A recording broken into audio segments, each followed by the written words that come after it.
All right. Good evening. Welcome to another election night here.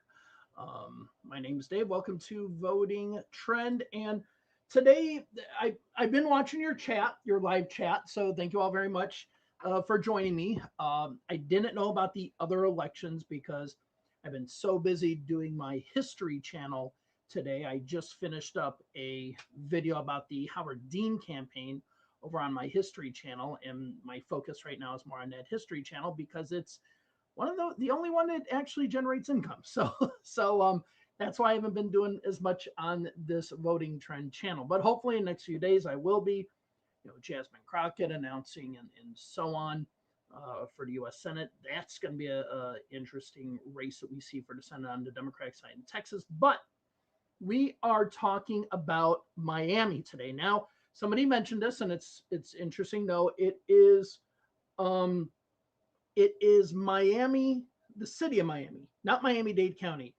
I hate saying Miami-Dade County because it's not truly. I mean, like you really could say like Duval Jacksonville County, really, because it basically encapsulates all of Duval, but you really can't say that with Miami Dade. There are so many other cities. So I still call it Dade County. I refuse to call it Miami Dade County. But let's look at some things before we get into the election results. Okay.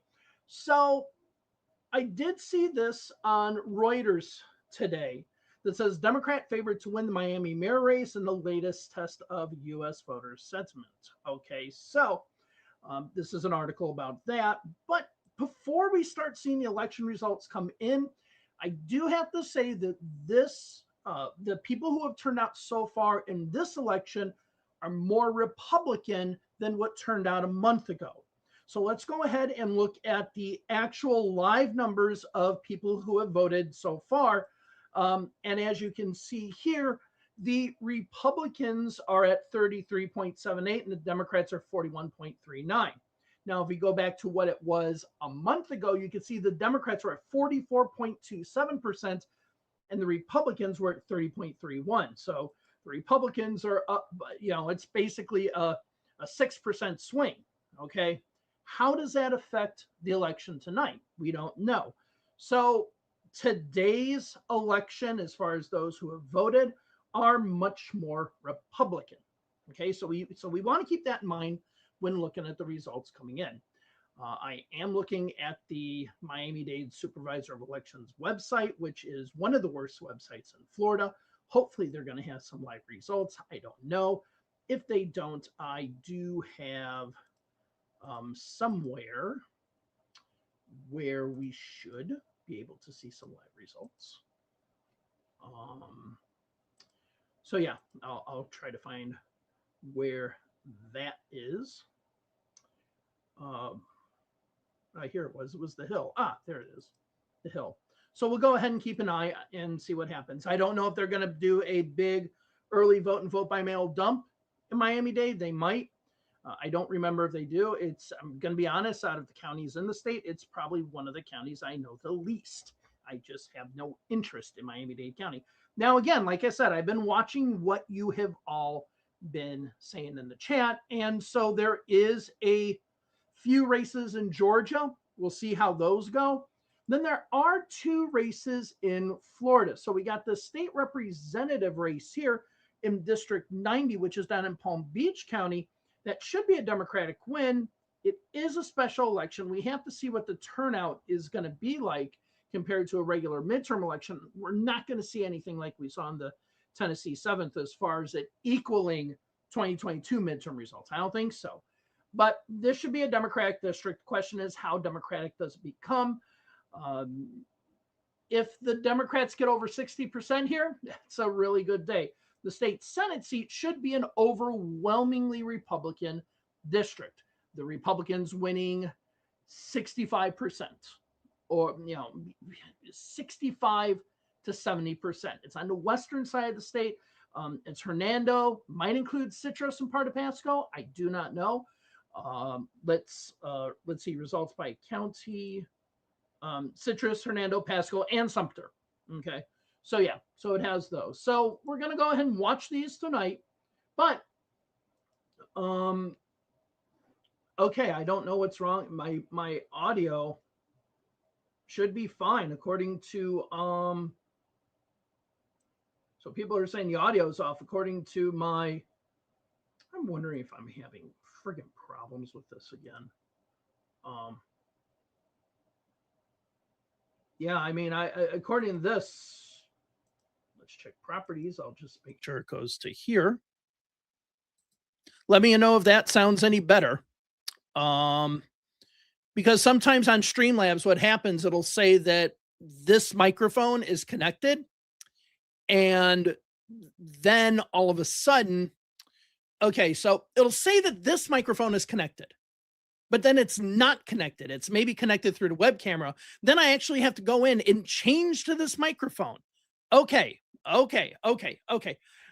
Streamlabs, damn you. Okay. So we got what, 6 minutes, 5 minutes until the election.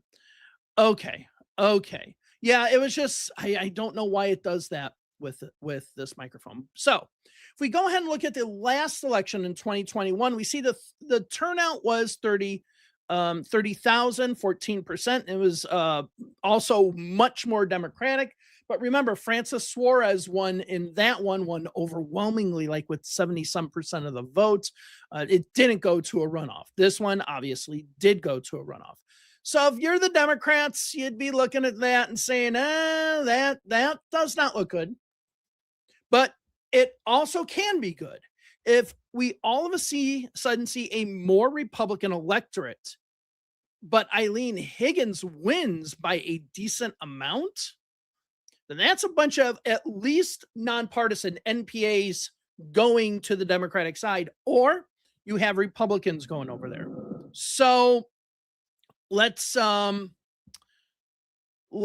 what happens. Got 5 more minutes. All right. So, and this is probably going to be the last live stream I do until the Texas special election. That one's going to be a really, really interesting one to watch.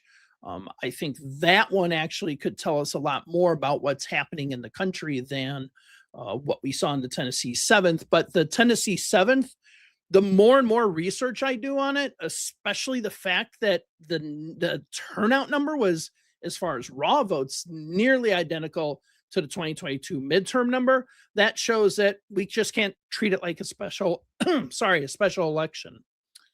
Oh, and I just wanted to mention this because it says Miami hasn't had a Democratic mayor in almost 30 years. That is about to change. That's technically incorrect. Manny Diaz was a Democratic mayor. He was a Democrat, and then once he became mayor, he became an independent, and once he left being mayor, he became a Democrat again. They're nonpartisan races in Miami, okay, in the city of Miami. So, and then Manny Diaz became the chair of the Florida Democratic Party after he was mayor. So there definitely has been a Democrat who has been a mayor of Miami in the last 30 years. So they were just off by like 14 years. So, yeah. Got a little bit of a clearing throat issue. It's funny because people say Clinton as a progress. I don't know what people are talking about. Okay, so the special election's not going to be in Texas, not going to be until January, which is bullshit, but it's not going to be until January anyway. There's no reason why they can't have it like now. So yeah, now we just sit and wait. Let me see if the Miami-Dade County site has anything. Nothing. I don't like here. They have the November stuff, but not to worry. I hate to go to their website, but election night 2024. I'm going to see. Screw it. We got the Hill here. We'll see what happens with the Hill. If anyone does have a better link to the results, please let me know. Oh, Donald Trump was at heads? No, he got all them people waiting for him. All right. Hope I'm not clearing my throat all night. That'd suck. All right. Is he? And also, if you're just wondering, I am on Blue Sky. I'm starting to be way more active on there. So you can just go to Dave Trotter at bluesky.social or however that works. I've commented a little bit about stuff and so on. So you can check that out. Yeah, it'll be interesting to see what happens in the state Senate district because it should be in the 60s for the Republicans. Right. Right. If somehow we're seeing this thing hit low 60s, somehow dip into the 50s, which I don't see happening, but you never know. And I'm just saying I don't see that happening based on just my knowledge of Florida, not looking at any of the numbers. I have not looked at any of the numbers that we've had so far here. And then, like I said, we have this one in the 121st district. Somebody mentioned that. Let me Google search it here. Did not know about this. I can see that a Republican held it last time. So it is south of Athens. So Athens is very Democratic. Okay. And if we look at the last election, we see that we're going to hold you right there. And then we're going to switch out to Trump. So maybe Trump is about to hit the door. Let's see.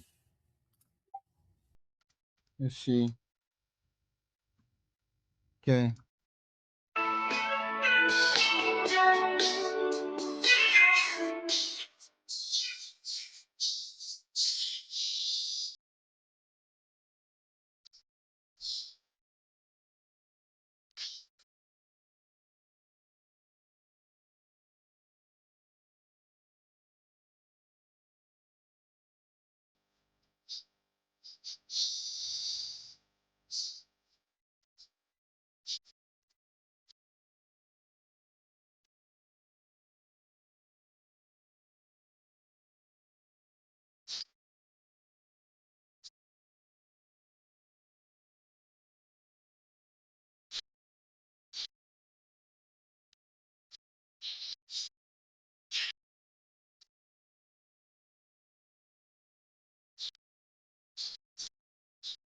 I think he did.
I keep forgetting that goddamn music.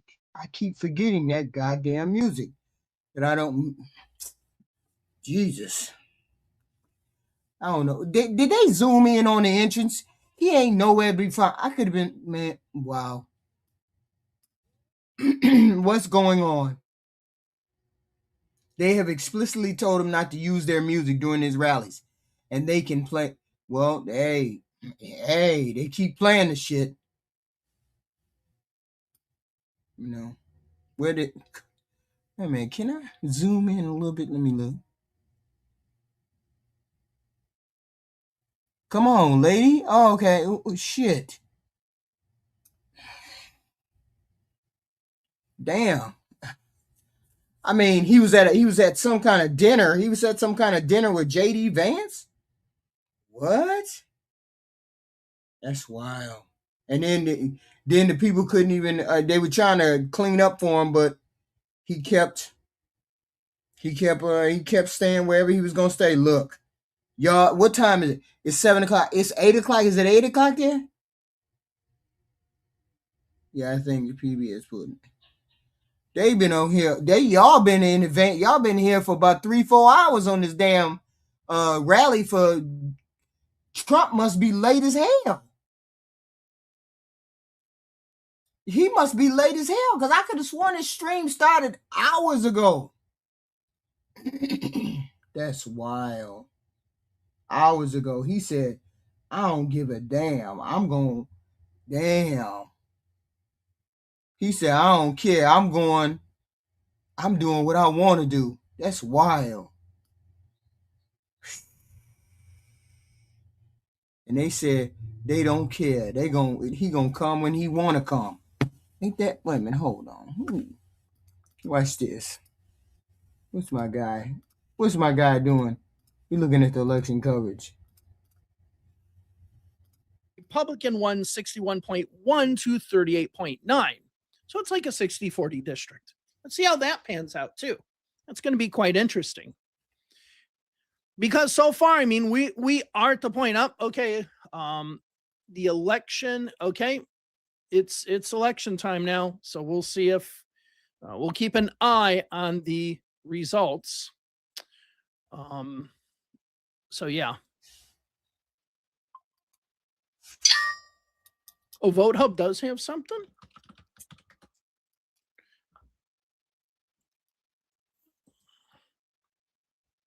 Oh, okay, great. We got a write-up here. Vote Hub does really good work. I like what they do.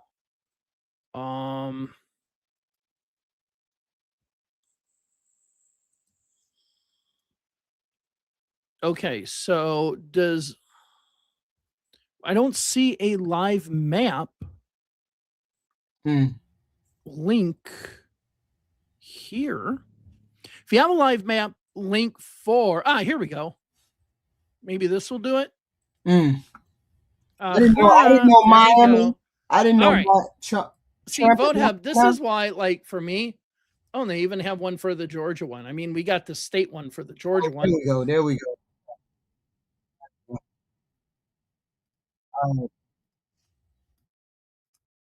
Hold on.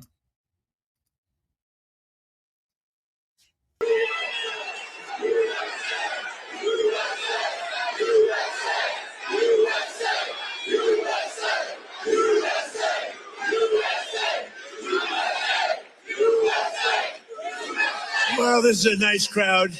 You got a lot of people. You've got a lot of people standing outside tonight. It's freezing. They got here yesterday like at 2 o'clock in the morning or something. Well, I'm worried about them. Would anybody like to give up your place? Let some people come in from the cold. You go out to the cold. I don't think so. I just want to say hello, Pennsylvania, and I'm thrilled to be back.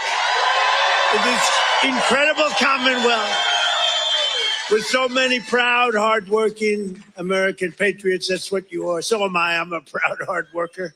I'm a proud patriot, but you're a proud patriot. Thank you very much, everybody. It's a great reception. You know, we're on to expose what happened recently when we took over. You know, it's 10 months, and already we have the largest investment ever made in the history of not our country, of any country anywhere in the world. Think of that. But let me begin by wishing each and every one of you a very Merry Christmas, Happy New Year, all of that stuff. Remember when I started in 2015, I made my first speech, and I said, we're going to bring back Christmas. Remember, the radical left wanted to get rid of the word Christmas. I said, I don't think that's going to work out. And we did it, and now everybody's saying Merry Christmas again. But just over 1 year ago today, with your help, we saved America. That's what happened. We saved it. In the most important election victory possibly in the history of our country is going down. We're a country that is being scoffed at, laughed at all over the world. We won all 7. Thank you, Charlie.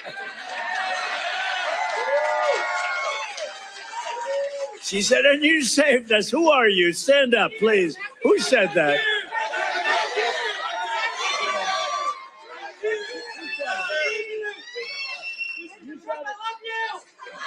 I love her.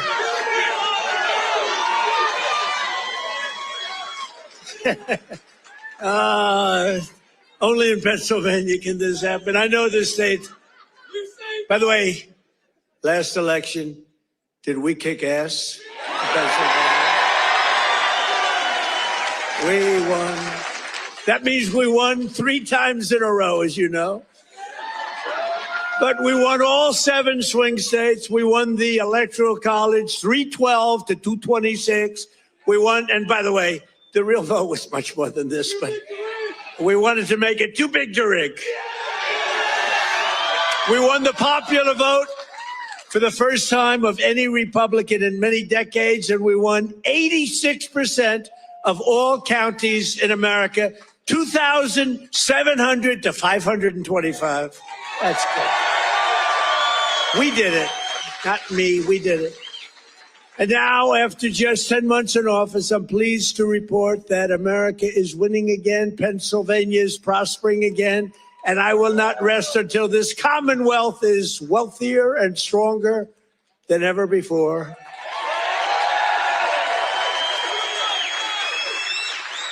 Remember when Biden got up and called you a state? That was not good. He said, it's great to be back in this state. Oh, where are we? Where are we? What state is it? It's Pennsylvania. Oh, okay. No, we're respected again as a country. We're respected. Since my inauguration, we've created nearly 60,000 new Pennsylvania jobs, including 4,000 Pennsylvania manufacturing jobs that the Democrats gave up on. You're doing better than you've ever done. Under our leadership, more than 40,000 Pennsylvanians have been lifted off of food stamps, 40,000. And working with a great guy, remember David McCormick? He used to go to every rally I had, he knew what was happening. And he's here again, as usual. I can't get rid of this guy. Where is he? He got a little lucky, though. You know, in Butler, a place called Butler, Pennsylvania. I love Butler, Pennsylvania, but it's amazing. And we had a tremendous crowd, like 55, 60,000 people. Then I called David. I said, David, come on up. He was working like hell to get elected. It was a tough race. And very few people could have done what he did. But I said, right at the beginning of the speech, I said, David, come on up. Come on up. I want to, this was before the thing happened. And then I looked up and I said, you know what, David, just stay there. I'll get you later. You're so lucky, David. You're so lucky. You don't know. I could have had a little differently shaped ear if it weren't for you. You know, you got very lucky that day. People don't talk about that, but I remember I called him up and I said, just stay there. Because he was walking a little bit slowly. I didn't want to take the time. Oh, boy, that was a good day for you. What a job he did. He's really a great guy. And his wife, Tina, is fantastic. Thank you. Stand up, baby. He's a lucky man. Working with Senator David McCormick, we've secured commitments for nearly $100 billion of investments in Pennsylvania. We were up here a few months ago. Some of the greatest energy companies in the world made that. We were doing it on a beautiful day. A little warmer than it is outside today, David. But over $100 billion, and we've saved a great American company. You know, we saved, this little group of people and me, saved a little company called U.S. Steel, and it's hot as a pistol now. And we have the keys to the company. It's always going to be here. It's never moving. They said, what happens if it moves to Japan? I said, you can't move a steel mill to Japan. You can move a headquarters, but the steel mill stays here. That's all that matters. And I will tell you, the company is spending billions and billions of dollars, and there was no second by comparison. Other companies were interested, and they really are. They call me all the time, tell me they're really excited about it. And, you know, they're building a lot of additional plants. it's turning out to be beyond what anyone thought possible, but we had to save U.S. Steel. U.S. Steel was one of the greatest companies, which really, for a long period of time, years ago, the greatest company anywhere in the world. U.S. Steel was, you see it with the big factories that were, 2 years ago. Now it's starting to fill up. The tariffs have filled it up because people are coming here. Other steel companies are coming to Pennsylvania now because they don't want to spend 100%, 50%, 25% on tariffs. Are all coming in. It's amazing. The word, remember when I said tariff? My favorite word is tariff. True. But then I got a lot of heat from the fake news. Look at all of them back there. I took a lot of heat. I got up early on. I said my favorite. It's turning out, tariffs are bringing us hundreds of billions of dollars. I just helped our farmers out because they're starting to do really well. But in order to try and negotiate, some countries played a little cute, and we just gave them right out of a tariff money. Cost us nothing. Right out of the hundreds of billions that we've taken in. We gave the farmers a little help, $12 billion, and they are so happy. And all they want is a level playing field. And now it's happening. And the tariffs are making them rich. It's going to be, you're going to see what happens over the next 2 years. It's like a miracle is taking place. But we've taken in hundreds of billions of dollars, really trillions. Scott, we have the great Scott Bessent. Scott, stand up.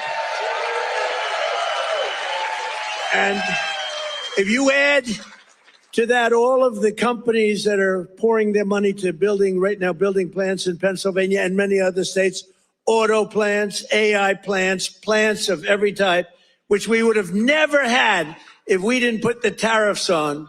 Did you see where Europe now is saying, I think we got to start doing what Trump is doing.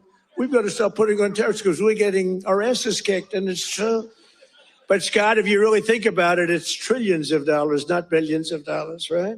So it's amazing. It's the smart people understand it. Other people are starting to learn, but the smart people really understand it. 1 year ago, under Sleepy Joe Biden, have you heard of him?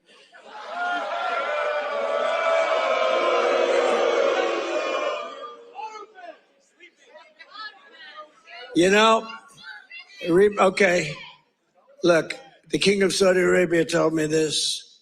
He said, sir, 1 year ago, I was in Saudi Arabia. Somebody complained that I was making a foreign trip. I went to Saudi Arabia, Qatar, and UAE. I brought back $4 trillion. They said, he should be traveling. He should focus on home. What the hell do you think I'm doing? And 250 Boeing jets. I brought back so much everything. Then they say, he should, the stupid people, they say, he should be leaving our country. Yeah, let's sit around and twiddle our thumbs. It's sort of crazy, right? But 1 year ago, the King of Saudi Arabia said it. He said, sir, 1 year ago, you were a dead country, dead. They were focusing on China. They were looking for, who's next on line, frankly. And he's a good man. And the Emir of Qatar said it. UAE said it. The big company, the big, smart country said it. We were a dead country 1 year ago. We were dead as a doornail. We were going down the tubes. And now we're the hottest country anywhere in the world. There's nobody close. Yeah.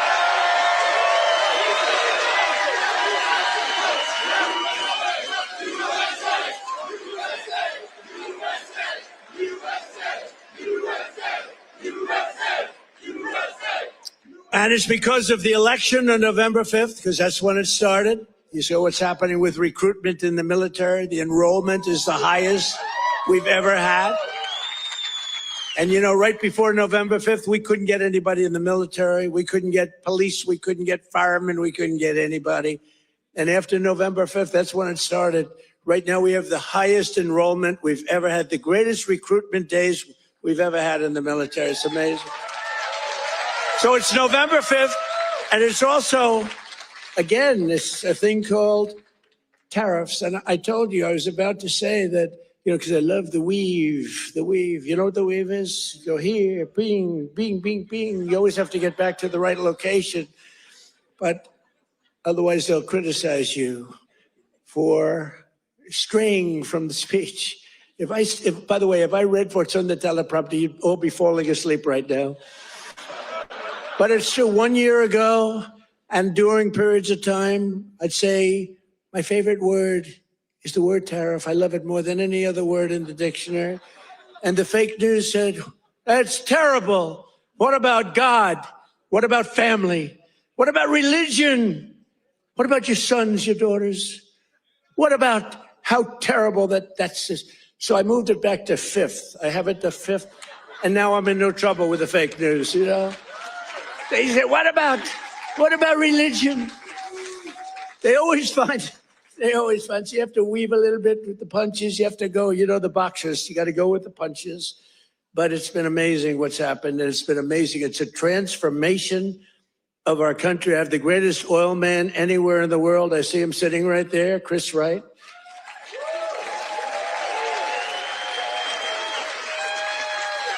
I was going to put a man, Doug Burgum, he's great. He's interior. And I said, Doug, I want you to go to Energy. You're really fantastic at Energy. Came from North Dakota, big fracking place, state. He done really a great job. He was a great governor, I would say, right? Really great.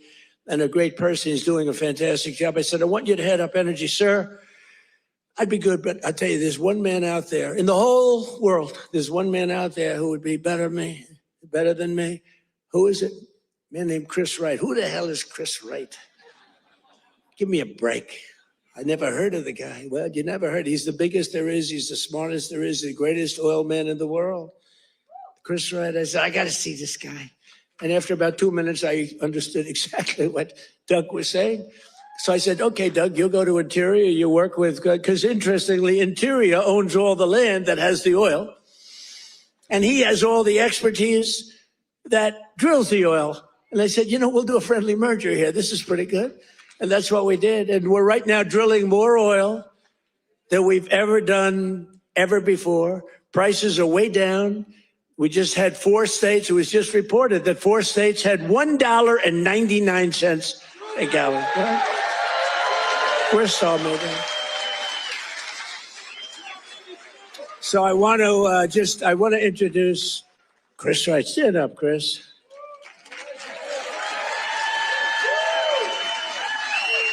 Who would think, you look at him, he's a nice looking guy and all that. Who would think he's rated, I mean, he's the most talented oil guy. He can put his nose on the ground and tell you whether or not there's oil. Other people have to spend billions of dollars on machinery and equipment, and it doesn't work. So I want to thank you. You're doing a great job. And is it true? We are right now, energy overall, not only the oil and gas, we are right now involved in more energy and have more energy in the works by far than we've ever had before. Is that right? Yeah, not even close. Yeah. And I have no higher priority than making America affordable again. That's what we're going to do. And again, they caused the high prices and we're bringing them down. It's a simple message. If I had one message tonight, you know, this is being covered like all over the world. This is crazy because I haven't made a speech in a little while. You know, when you win, you say, oh, I can now rest. So Susie Trump, do you know Susie Trump? Sometimes referred to as Susie Wiles, Susie Trump. She's the great chief of staff at they don't use the word chief of staff anymore because of the Indians got extremely upset. But now the Indians actually want their name used, which is true. They never didn't want it used. But the chief of staff, and she's fantastic, she said, we have to start campaigning, sir. I said, I won. What do I have to do already? They said, we have to win the midterms, and you're the guy that's going to take us over the midterm. Where's Susie? Susie, come on, Susie. Look at Susie. Susie's the greatest. And who do we see there? We even brought our superstar today, Caroline. Stand up, Caroline.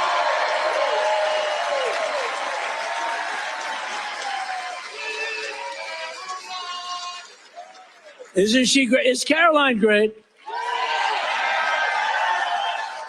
You know, when she goes on television, Fox Like, I mean, they dominate. They dominate when she gets up there with that beautiful face and those lips that don't stop, up like a little machine gun. She's got no fear. You know why she has no fear? Because we have the right policy. We don't have men in women's sports. We don't have to sell men in women's sports. We don't have to sell transgender to everybody. We don't have to sell open borders where the whole world is allowed to come into our country from prisons and everywhere else. So she's got a little bit easier job. I wouldn't want to be the other side's press secretary, right? Thanks, Carolyn. Great job. We appreciate it. But that's our message. They gave you high prices. They gave you the highest inflation in history, and we're bringing those prices down rapidly. Lower prices, bigger paychecks. You're getting lower prices, bigger paychecks. We're getting inflation. We're crushing it. And you're getting much higher wages. I mean, the only thing that's really going up big, it's called the stock market and your 401ks. That's going up. But I say it, and I said it the other day, and a lot of people misinterpret it. They say, oh, he doesn't realize prices are high. Prices are coming down very substantially. But they have a new word. They always have a hoax. The new word is affordability. So they look at the camera and they say, this election is all about affordability. Now, they never talk about it. They never talk. Thank you very much. They say I'm not allowed to run. I don't know what the hell that's all about, but that's okay. You said 4 more years. You see the new hat? We have 4 more years. 2020. We have all sorts of.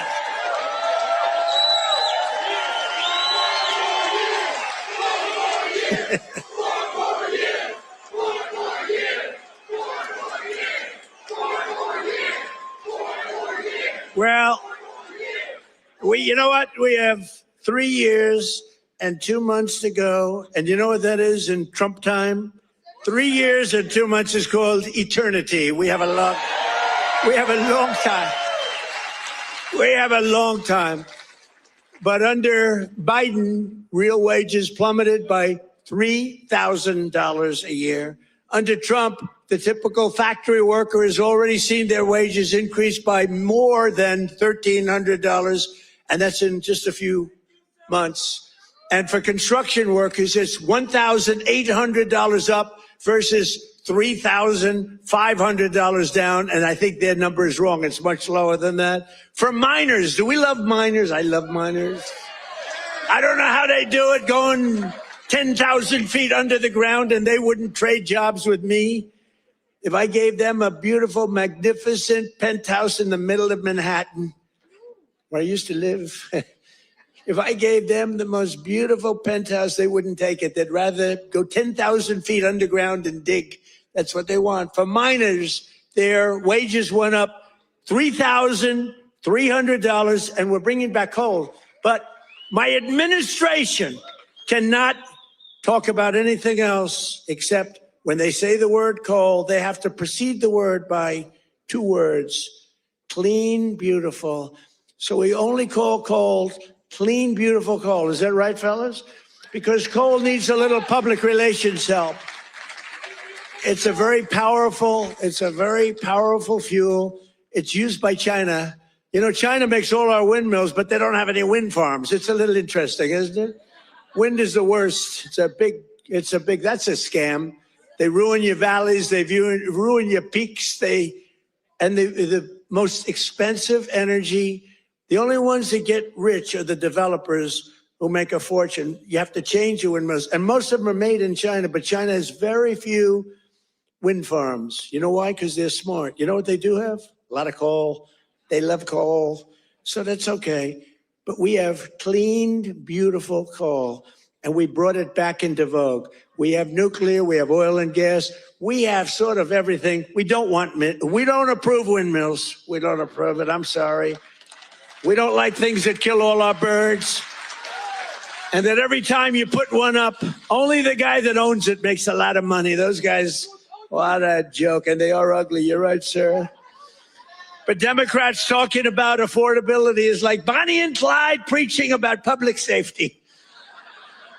And they are really truly the enemy of the working class when they do it, because we're going to have a great energy policy. You know, our oil prices are coming down very substantial, energy prices. And honestly, with that, everything comes down, because there's nothing nearly in the category of oil. You wouldn't even know what second is. There are seconds and thirds, but it's so far down the list, we don't even talk about them. You get energy prices down, which we're doing with, again, the greatest amount of drilling, the greatest amount of fuel being produced right now in our country than ever before, by far. It's not even a contest. And when that happens, those prices come down. That's why you're seeing oil per barrel coming down nicely, very nicely. We don't want to go so rapidly because we want the people that produce it to keep producing it, but they're doing good. But it's amazing. But when energy comes down, your other prices come down too, all of your prices. And that's exactly, we inherited the highest prices ever, and we're bringing them down. We inherited the worst inflation in the history of our country. Think of that. And we're bringing them down rapidly. Their entire agenda is about robbing working people to fund their far-left cronies and give lavish benefits to foreign migrants and illegal aliens. You can't do it. Look, we all have a heart. We don't like what's happening. But, you know, when they allow them to come in, we have a border that, by the way, they don't talk about the border. Why don't you talk about the border anymore? The border is, for months, it's closed. Actually, their people, because they're radical left, their people, radical left, they rate the border and everything. You know how many people came into the border over the last 7 months? You know what it is? Zero.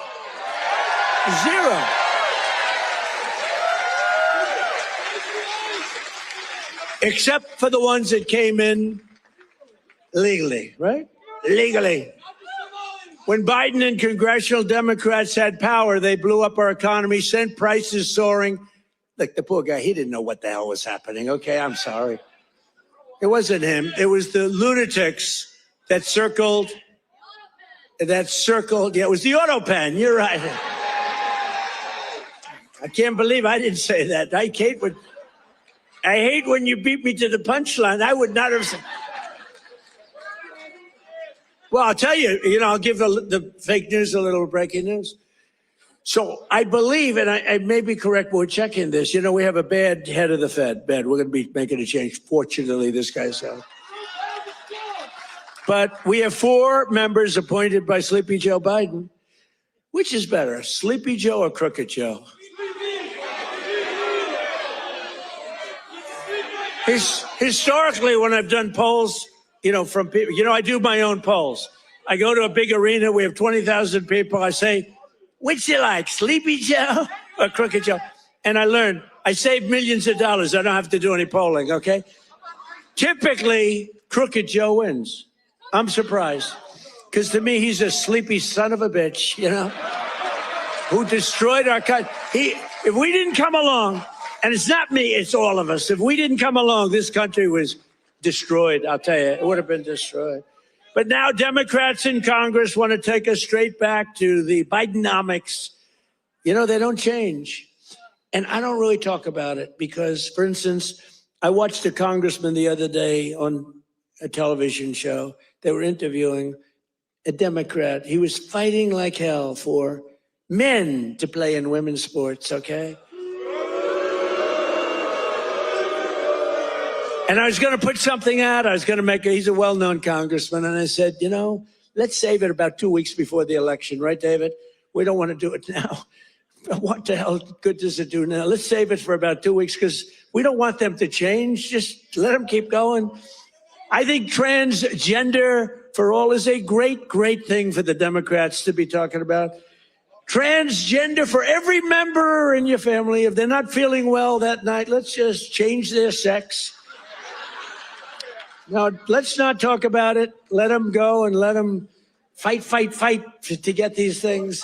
I think open borders are great. Where prisons are emptied into our country, right? Where people from all over the world being dumped into our country, the people that aren't wanted in their countries, by the way. I think that's a great, like Somalia. Welcome. Do we have any individuals from Somalia in the group? Please raise your hand. That's for Minnesota. you know. That's called the great big Minnesota scam with one of the dumbest governors ever in history. I'm just trying to figure out, do all you MAGA people actually believe? You actually believe that the Republicans are better than the Democrats when it comes to getting or stealing money? You honestly believe that him saying it's all the Democrats' fault is for real? Y'all honestly believe that? I don't get it. That's got to be the weirdest shit ever.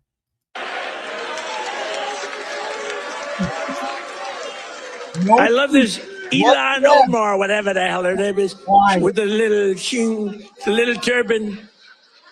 I love her. She comes in, does nothing but bitch. She's always complaining.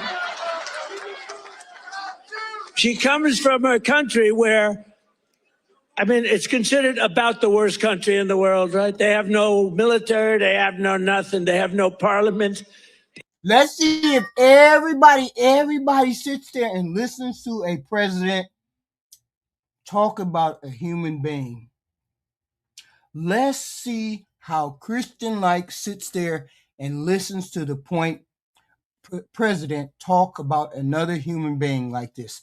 And this is a president and people like. They don't know what the hell the word parliament means. They have nothing. They have no police. They police themselves. They kill each other all the time. I love it. She comes to our country and she's always complaining about the Constitution allows me to do this. We ought to get her the hell out. She married her brother in order to get in, right? She married her brother.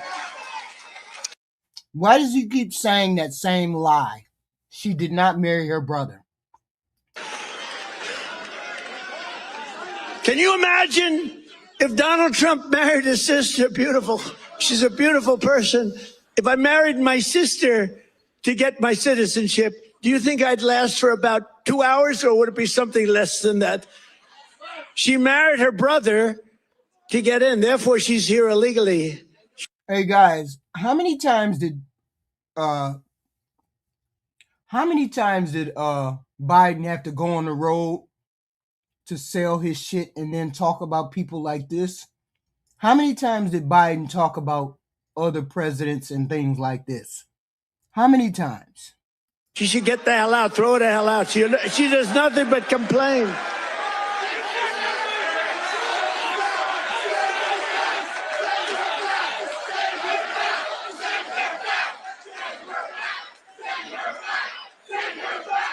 So this is our president demonizing other people that are American people in the United States. This is our president. Now, and we have our savior in this room. His name is Secretary of the Treasury, Scott Bessent. He's right there. Because that very handsome man, by the way, if you're picking the Secretary of the Treasury, is he like the perfect guy for a movie? He's made for the movie. Stand up, Scott. Look at him.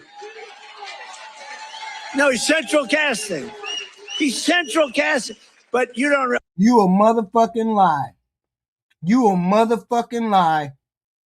AMI. You a motherfucking lie. Don't come in here and lie and say Barack Obama talked about this goddamn president every time he opened his mouth. Don't come in here and lie and say Biden talked about this president every time he opened his mouth. Don't come in here and lie and say that shit. Under that beautiful exterior is a killer. And here's what happened. He is in charge of the investigation of Somalia and the billions of dollars they have robbed from Minnesota, right? You all better talk. I hope you do your job. This president better be talking about people. He better be pulling out the race card. This is what you call pulling out the race card. This is what you call pulling out a race card, because you don't have the truth, because you don't have any facts, because you don't have anything to run on. Job. I hope you're not one of these Republicans where something comes up and they don't do what they should do because they're nicer people. You know, they're much nicer people than the Democrats, but Scott's actually not a nice person at all. So, Scott, you're in charge of that investigation? Okay, I'm not interfering at all. I'm just saying, There's please no do way, a good whether job, he knew where he was honest or not. and fair. Your president, Right? fair. Honest and fair.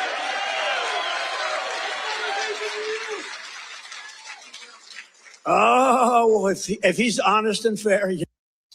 This is how you get people to be riled up about a group of people. This is what your president does. He has nothing to do with unifying the people. That's why I never call him my president, because he's not even nowhere near ready to try to unify a party. No, unify the American people. He doesn't want to be my president. He wants to be y'all's president. He don't want to be my president. You know what he's going to find? It's great. I'd love to have that job. I may switch jobs with you. I'd love to have that job. They're to get him the hell out of here. They hate our country. And she hates our country. And her friends hate our country. And AOC hates our country. They all do. Mm-hmm. And we have a new candidate in the great state of Texas, where I won Texas by more votes than anybody. And you have to understand, her name on it. I'm being judged by these bad people back there, the fake news. So anything I say that's slightly off, I get like headlines. Donald Trump exaggerated, or Donald Trump lied. They give me Pinocchios, Washington Post, a Pinocchio. They lie every day. Mm-hmm. They give me a Pinocchio. But think of this. If I make even the slightest mistake, what they do is they go after me. Everything I say is correct. We have now a new candidate. I won Texas by the largest vote in the history of Texas 3 times, okay? I love Texas. Just like I love Pennsylvania, the Commonwealth of Pennsylvania. Of course, that's all he did was divide the country.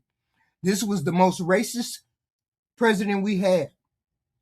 He's the only president that brought race into anything. This is why nobody liked him from day one. That's why you didn't have people taken to his side, because he brought race into it. This is what he did. Was the trash president. That's why he's not my president, because he doesn't want to be my president. So it is what it is. Just like I love, honestly, every one of our states. I love all of our states, and we've done so well. I love all of our states. What? By the way, is this a different country now than we had a year and a half ago? Right? What a difference.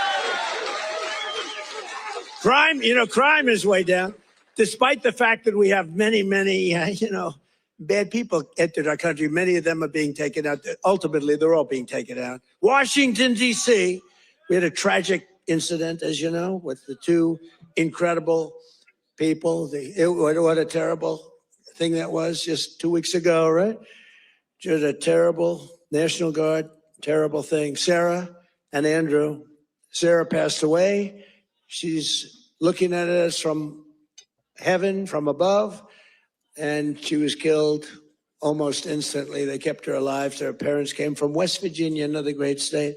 Her parents are incredible. They couldn't believe it. I'm not from Africa, retard. I'm more American than you are. I'm not from Africa, retard. I'm more American than you are. She was 20 years old. Perfect. She was just getting a little promotion. They were so proud of her. She was on her way up. And she was shot in the head, shot in the head. They were able to keep her alive long enough for her parents to come in from West Virginia and say goodbye to her. And Andrew is the second one, who's also from West Virginia National Guard, incredible people. And so they were both from West Virginia. And his mother's named Monica. And Monica's the most positive person I've ever seen.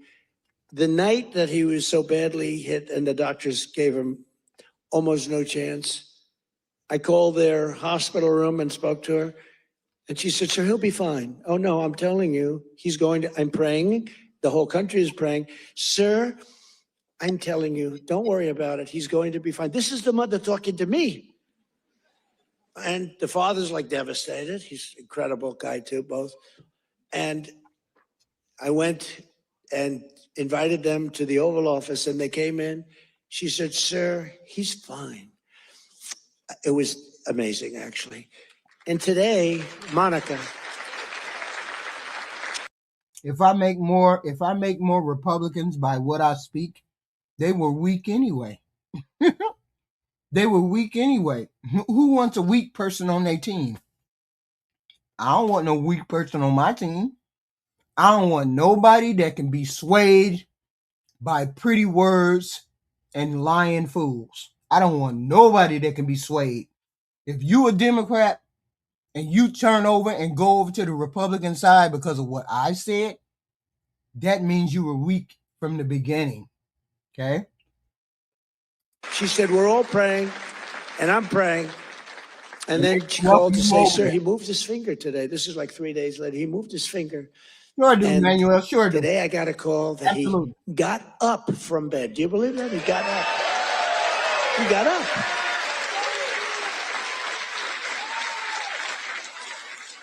Now, he didn't speak. He's not ready for that yet. He got hit in the head. But he got up, and boy, they're so happy. It's amazing. And the care that they've given him at the hospital, and the generals that have been there, the military that's been there, it's amazing. General Seward and others that she said the level of love that your military has given to my boy. And by the way, you said you don't believe the Democrats lie to their people? We know they lie. The problem is you all think your guy doesn't lie. That's the problem. You don't think your guy lies. Sarah's parents said the same thing. The love and the affection and the care that they're given, they can't even believe what's happened. But Andrew stood up today, and people even can't believe it. So the mother was amazing, and let's hope it continues. Look, it doesn't get much worse than what he did. Let's hope it continues. But that's an act of terrorism. This is a guy came from Washington, state of Washington, came across the country, and he wanted to kill people with the uniform. A whack job. Isn't it crazy? Think of it. He was also very badly injured. And they're fighting to save his life so that we can give him the death penalty. How crazy is that, right? They're fighting to save his life so that we can give him the death penalty. That's the way it really should work, right? The doctors have to do their job, and then the lawyers have to do their job.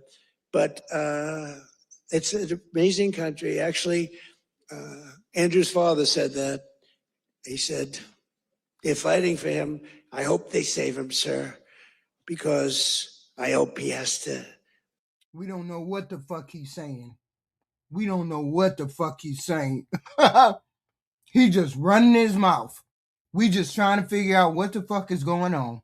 Understand what he did, how bad it is. And he's going to, I think he will be saved, actually. It looks like they will save him. He wasn't as badly hurt as Sarah or Andrew, but isn't it an amazing thing? They're working so hard to save his life, and we're going to put him up for the death penalty. Amazing, huh? Only in America. That's only in America. You know, in one way, there's something beautiful about it. In another way, it's a little crazy, right? In my first term, we built the greatest economy in the history of the world. You know that. We had the greatest economy in history, even with the COVID. COVID came, and it really hurt the world. It was a gift from China, but China got hurt very badly, too. We're getting along with China. They're buying a lot of our soybeans. Keep buying those soybeans there. You know, you heard all about magnets and rare earth. They were great. I met with President Xi. Scott was with me, and we had a whole group. Marco was there, and Chris was there. We were all there, and we made incredible deals with China. We're getting along. It's getting along is a good thing. You know, getting along is a good thing, not a bad thing. It's a smart thing, and they're buying. Hey, Wonder World. What the fuck are you doing here? What the fuck are you doing here? God, how old is this person? Is this person 2 years old or 5 years old? What the hell is going on? 2 years old or 5 years old? God damn, we talking about grown conversation here. And this goofy in the chat talking about, I reported you. I reported you. What the fuck you report me for? I don't care. Literally trillions of dollars worth of our products and all of that.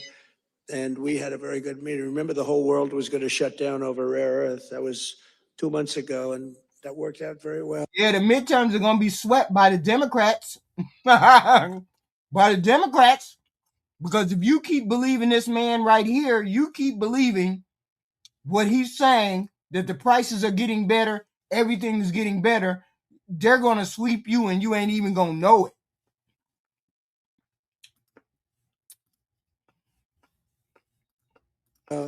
It all works out well. If you have a smart president, it works out well. If you have a dummy, it doesn't work out.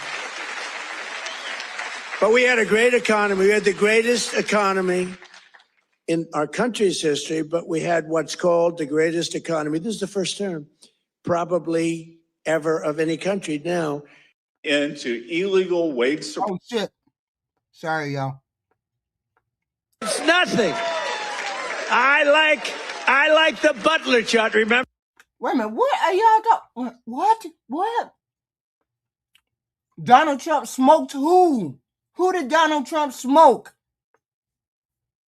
Who did Donald Trump smoke? Donald Trump ain't won nothing but 2 elections. 2. He ain't smoked nothing. I don't even know what y'all talking about. Remember, that was on how great employment was and all this, but I like it for other reasons. Look at that chart. It's good, but now I talk about the Butler chart. I don't even want to look at it. Doesn't mean anything. But look, Biden price increases and Trump price increases. Look at Biden. Up 37, 24%, 22, 21, 30.7, 30.7 again, 10.4%, 49%. Trump, the price is down. No. We ain't talking about smoking, Kamala. What the fuck are you in the chat talking about? He's going to smoke anybody on the midterm. Do you know how much damage this president did to the colored communities in this country? I just want you to know. I just want you to say, do you know how much damage this president has done to the minority population in this country? Do you know or do you not understand that? Jesus. If you don't understand that he burnt his ass on the marginalized communities, he burnt his ass for the independent voters, he burnt his ass. Why do you think he has the rating that he does? Wow. This is delusional. Why do you think he has the ranking that he does? 5.1, 4.2, 0.5, down 4%, 2 points, 2.9.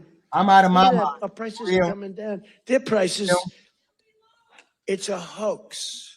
They're just, remember that. Of course it's a hoax. It's a hoax because the MAGites are going to believe you. The MAGAs are going to believe you. It's a hoax. It's a hoax. They said the growing and not showering. Inflation Reduction Act. Remember that? Billions and billions, hundreds of billions of dollars. The inflation, and after they got it approved, because we had a few Republicans that went along. No, it ain't. His approval rating is at a 35 now. I'm sorry, 35. Nobody has been worse. Nobody. With that whole hoax. And remember, we're going to pass the inflation. And I said, there's nothing to do with inflation reduction there. There's nothing to do with that. It had nothing to do with inflation either way, other than raising inflation, perhaps, because it was such a stupid. And then they admitted, they fought it like, oh no, this is inflation. After they got the thing passed, then they said, we agree, it has nothing to do with inflation. Screw you, we don't care. That's what it is. We're dealing with bad people. And the word affordability is the exact same thing. And I can't say affordability hoax because I agree the prices were too high. So I can't go to hoax because they'll misconstrue that. But they use the word affordability, and that's their only word. They say affordability. And everyone says, oh, that must mean Trump has high prices. No, our prices are coming down tremendously from the highest prices in the history of our country. And look at that chart. Let's see the next one. You have another one, I think, mortgage rates. Even with a lousy Fed chair. We have a lousy Fed chair. Oh, and by the way, it looks, you're going to have to check this, please. I just heard it could be that all 4 commissioners in the Fed signed by Biden, including Too Late. You know who Too Late is? Too Late, pal? Jerome Too Late. He's too late with his interest rates for a reason. He's a bad guy. He's not a smart guy, but he's a bad guy. Too Late. Is he going to lower rates a little bit finally? Did you see where Jamie Dimon, respected guy, said, you got to get the rates down, you schmuck, you know? But I hear that the auto pen may have signed those commissions. If they signed those commissions, now maybe I'm wrong, but we're going to check. Have you checked that? Are you hearing it? Who signed it? Did he sign it or did the auto pen sign it? Y'all can't. Yeah, I know y'all not falling for this. I know you're not falling for this. I know y'all not falling for this. Okay, that he can't get rid of he can't get rid of those things. He can come in and make another executive order against the stuff that he did sign, but he can't get rid of any pardons, he can't get rid of a lot of stuff. He's just talking. I'm hearing the auto. You know, you can't use the auto pen unless it's very strongly authorized, unless you show you know what the hell you're doing, which is impossible of him to show.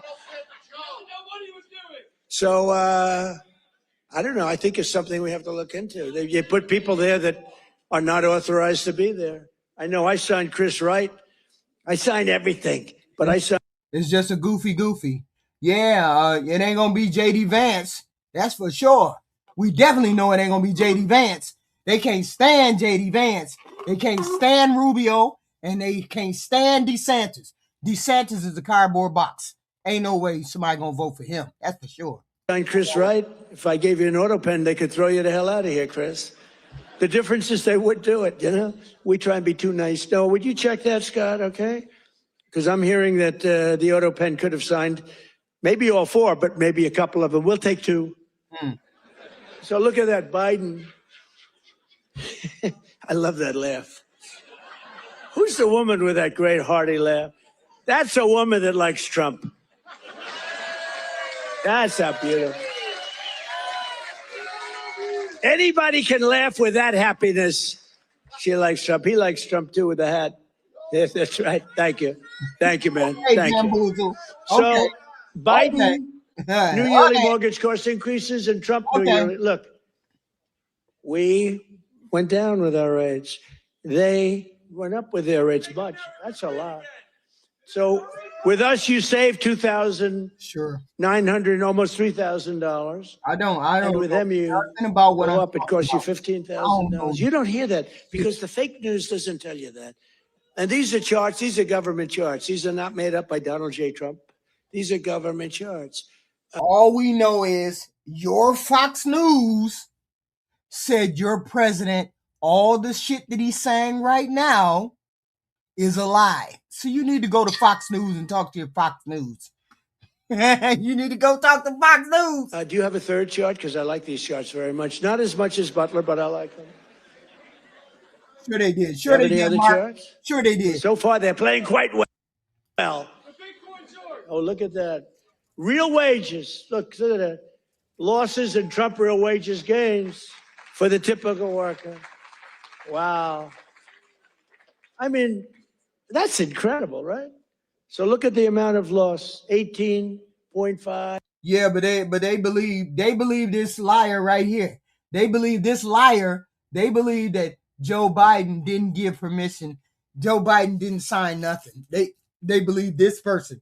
They believe this crooked human being over Joe Biden. 106. What the hell is that all about? Is that even the possible? dude that's in charge of the deep state? They believe the dude that's in charge of the deep state. Biden food. Oh, The I deep see. No, state. that's the eggs. You moved that chart very quickly. I said, what's going on with that chart? They did. That was Houdini did that. Because I was saying, boy, I really like the numbers having to do with real wages, but they played very well. But this plays very well too. So you have Biden food price increases, Trump. Look at that. Look at that. So ours are decreases, all decreases, and they're moving down good. But look at AIDS, 106%, and we got them down 15%. Look at those numbers. But you don't hear that from the fake news. You don't hear that. What do you think of that, David? I think we're going to have to do something. We should impeach him, but he's gone. I guess we can't. Right? By the way, if it were up to them, numbers like that, they would have impeached. Those numbers are terrible, and those are government numbers. So thank you very much, everybody. It's good. We have.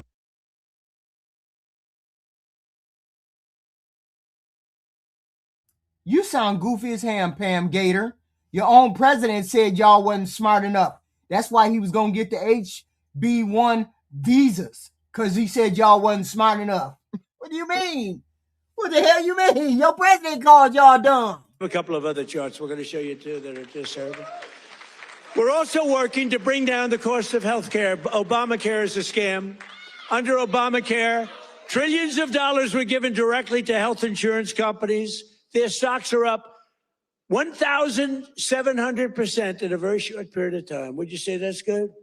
Obamacare's primary purpose was to pay off insurance companies. The insurance companies back the Democrats very heavily.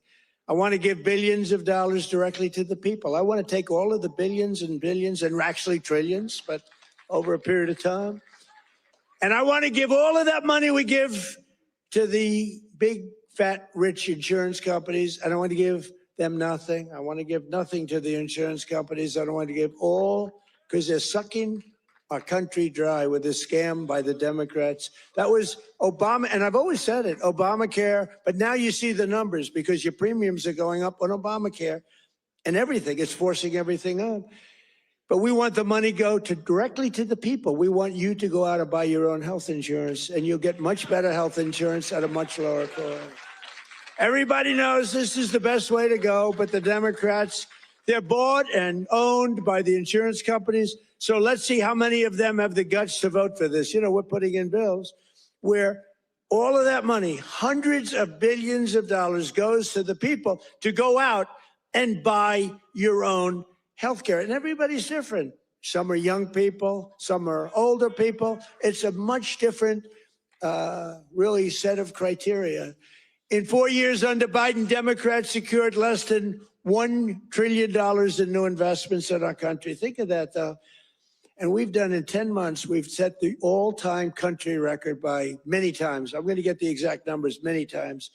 18, what are we over 18, right around 18 trillion? We could hit $20 trillion. Y'all got to watch them numbers because he always making shit up. Y'all got to watch them numbers because he be making shit up. This shit, and we ain't seen the job numbers. We ain't seen no job report. We ain't seen none of that. Don't even talk about the Doge money because we don't even know what Doge money and who's on the Doge team. We don't know half the shit that he talked. Well, yeah, where's the Doge money? I don't know. In the first year, with 10 months, 18 trillion versus less than 1 trillion. And I'll tell you what, it was going to go down if it wasn't going to be like even anything. It would have been negative because companies were pouring out of our country. The stock market is set.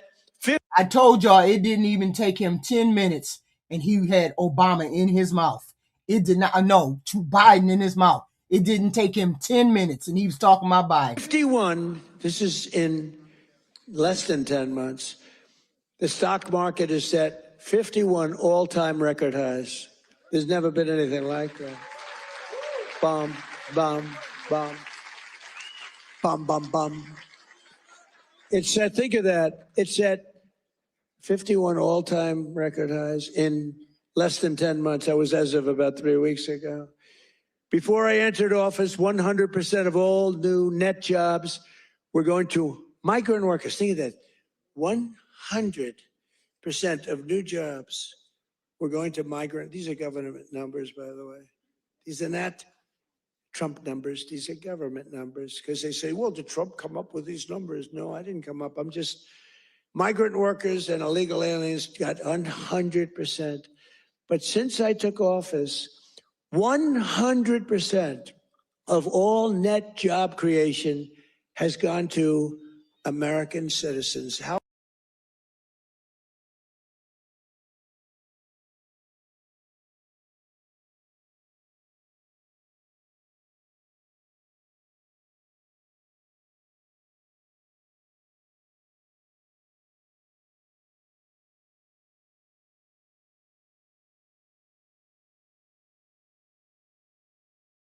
about that? Now, how about that? Even I will give myself a hand. Now, think of it. 100% went to American citizens before 100% went to people that came into the country illegally. Again, many of them from prisons, many of them gang members, drug members. All those drug members, those gang members, all them people, that don't even sound right. That don't even sound right. Tren de Aragua. More Americans are working today than at any time in the history of our country. That's why when they ask about the economy, you know, you have fake polls. How's Trump doing? You hear these numbers. Yeah, you fake polls. Why the hell would they be fake? Why would everybody? That's the question. Why is everybody hating on Trump? If he's such a great guy, if he's such smart guy, he has high rating approval, why would we be hating on the president? That don't even make no sense. How's Trump doing on the economy? I was interviewed by a very hostile group today. I said, why am I doing these people? They're hostile. But they were relatively fair because they can't beat you. I don't mind. I can be interviewed by anybody. He can make y'all. Were you concerned if you're doing badly, you don't want to be interviewed by bad people, but they can't do anything to you because the numbers speak. It was Politico. I did an interview today. It was a good interview because they have no ammunition. The one person said to me, it's unbelievable. Our economy is unbelievable. There's never been anything. But the Democrats go out, prices are too high. Yeah, they're too high because they caused them to be too high. Wait a minute. Whoa. Didn't he just say that the prices are getting, they low? Didn't he say he's getting lower? Man, come on, y'all. Come on. But now they're coming down. One of the most important ways we're defeating inflation is by unleashing America. How are we losers? How are we losers? We winning all the way across the board. All the way across the board. Your president is the losing person. You need to look at results. Y'all need to look at polls. American energy, including oil, gas, and clean, beautiful coal, right here in the Commonwealth of Pennsylvania. Did you know I went to school in the Commonwealth of Pennsylvania, right? The great Wharton School of Finance. I love the Wharton School. Became a little liberal, but these are minor details. But the Wharton School, one of the greatest schools in the world. I went here and I loved it. I loved the school and I love Philadelphia. Philadelphia's gotten a little rougher, but we're going to take it. And you have a great football coach and you have a great running back, Saquon.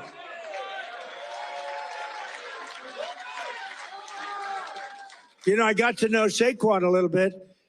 And my hand will never be the same. I patted him on the back. I said, Saquon, let's go. You're my partner today. Let's go win. Because it was like I hit a piece of steel. I said, what the hell is with you, Saquon? That's pretty, he's good. But he's a better football player than he is a golfer. Trust me. He's so strong. He's those muscles. But his football is great. His golf will be very good. Very good. But we won. We won our match. And you do have a great coach. I was with you, Coach. I got a little streak going here, but that'll change. But he's a great coach. Well, you won the whole deal, right? I got to know him last year when he came to the White House, and I said, this guy's he's a real leader. The players loved him. And you had some players that are just, really just fantastic guys. But you have a good football team. It's really good to watch. But for 4 long years, we got to keep to the facts. We got to stick to the facts because he gets to rambling on, and I just don't understand. This is not, I just don't understand. Why? And the Democrats tried to endlessly kill Pennsylvania energy jobs. They worked so hard to kill the jobs. They wanted wind all over the place, you know? Let's go buy those windmills for millions of dollars each from China. Every time it goes around, you lose $15. Did you know that? That's on average. You're supposed to make money with energy. You're not supposed to lose money with energy. And everybody that's doing wind is in virtual bankruptcy right now. If you look at UK, I told the prime, he's a nice man, Starmer, Prime Minister. I said, you know, you have a great energy source in the North Sea. Use. Let's say it again. Do y'all honestly believe that this president is going to be able to arrest anybody? Nobody's going to jail. Stop saying arrest Democrats. Nobody's going to jail because he doesn't want them to go to jail. Because he's a part of them. He's a part of their group. Jesus. Use it. Well, you're not going to be in office very long. Their energy prices, they're putting wind all over Scotland, all over beautiful, the most beautiful fields in the world, Scotland. All over beautiful. Oh, we have some Scottish people here. Where the hell did you come from? We have Scottish people. But they're putting wind all over Scotland. The people are not thrilled with it. And it's costing them a fortune. They have the most expensive energy. And I said, I'm going to do you a favor. You could be there for a long time. Open up the North Sea oil. One of the greatest oil. And, you know, they like to say, well, it's very well depleted. No, it's good for another 500 years. And they haven't even found most of it yet. And if you look at Norway, they have a section of the North Sea, which in theory isn't as vibrant. And it's a very rich country. You know, they have a tremendous worth because of the North Sea. But UK has to, if they don't go back to oil, I think a lot of bad things are happening to Europe. You know, that their immigration policies are so bad. They're so bad. They're destroying our beautiful Europe. I love Europe. They're destroying Europe and they better do something. I'll give them just some free advice. I'm focused here, but I give them free advice. They better be careful because immigration and energy are going to destroy Europe. On day one, I ended the war on Pennsylvania energy. I just terminated something that was insane. And we all love Elon. Elon was up here campaigning, right? But I said, Elon, I think electric cars are great, but not everybody wants an electric car. And I ended the insane electric vehicle mandate where everybody was supposed to have an electric car by the year like 2030 or some ridiculous year like that. It's just not going to be that way. I don't think it'll be some like hybrids, some kind of like gasoline powered. I mean, the nice thing about gasoline is we have 2,000 years worth of we have more gasoline, we have more oil and gas than any country anywhere in the world. Is that right? And they want us to go to batteries. Let's go to batteries. We don't have battery content. So let's go to batteries, according to these morons that were in our country.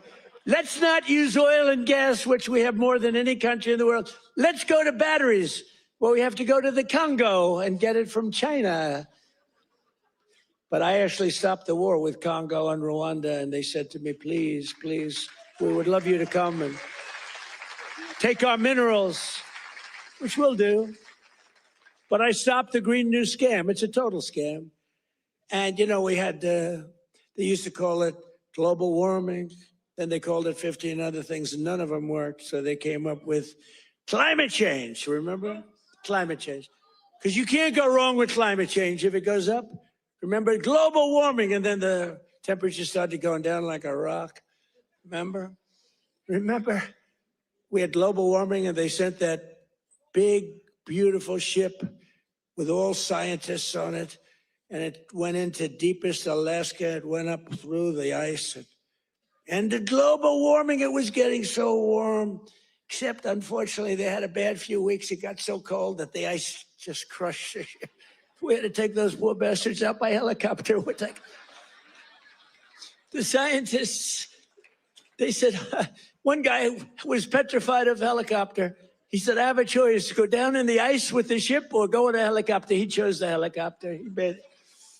But y'all make sure y'all hit the like, share, and subscribe button. The like, share, and subscribe button. We have content like this every day, all evening long. Content like this every day. Please hit the like, share, and subscribe. we have a very simple policy, right, Chris? Drill, baby, drill. We have a simple policy. And natural gas production is booming. Coal mining is up by 2.4 million tons a month. And we're also reviving Pennsylvania manufacturing. And with our historic tariffs, steel production is roaring back. We're building steel mills all over the country. And U.S. Steel is coming back at a level never thought possible before. I ain't heard that. I ain't heard that nowhere. I ain't heard that nowhere. And I ain't heard that nowhere. And I was up. Yeah, that's right. He sold. Wait a minute, hold up. I knew I had read that a week or so ago. He sold U.S. Steel to Japan. How is he talking about? How is he talking about they coming back and he just sold it to Japan? U.S. Steel to Japan. What? Ooh. And I was up here. And he's sitting there lying and all these goofies believe it. And with the workers and with Selena. Do you know Selena? Does everybody know? And with some other people.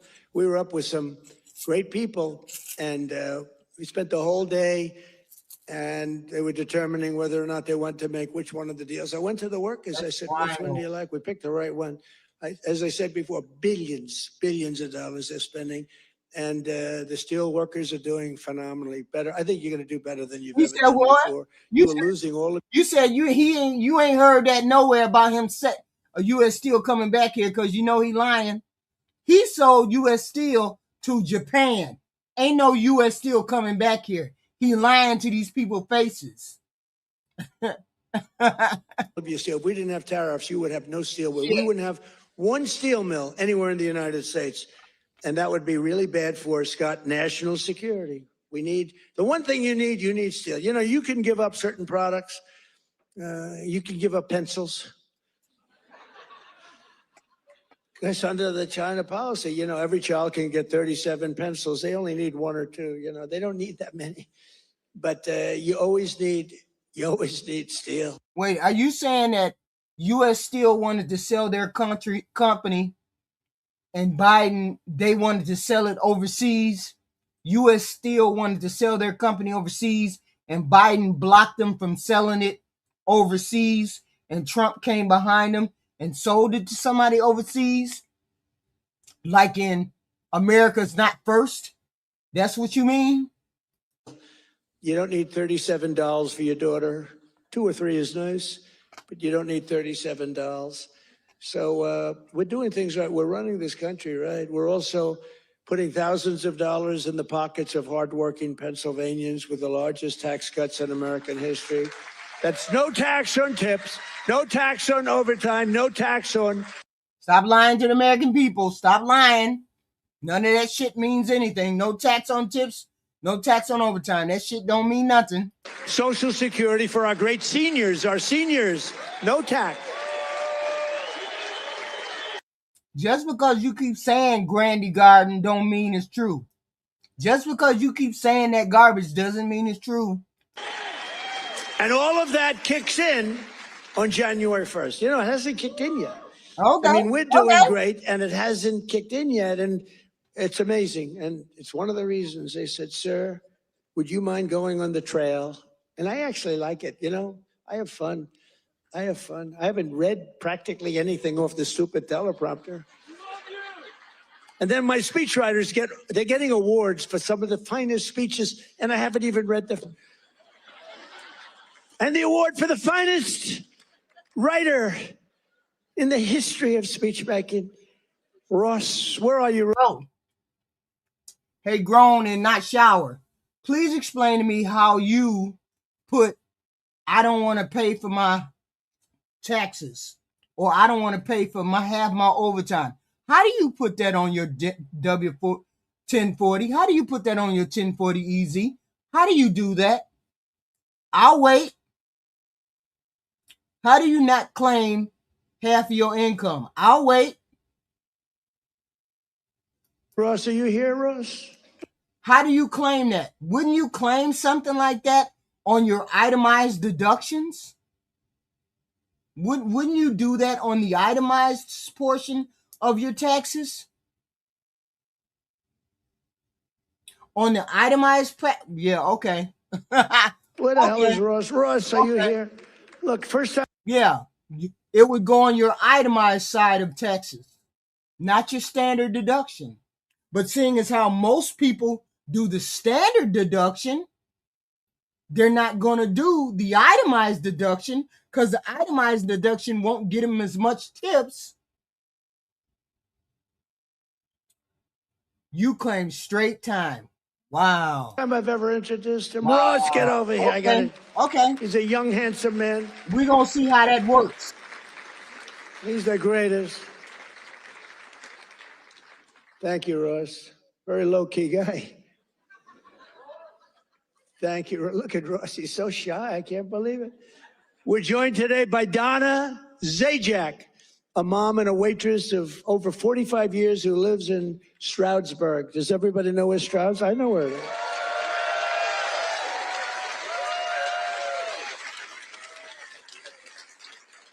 Because of no tax on tips, Donna estimates she will keep hundreds of additional dollars every single month, and she'll put all of that money toward her daughter's dream of becoming a veterinarian. That's a good, right? That's a good.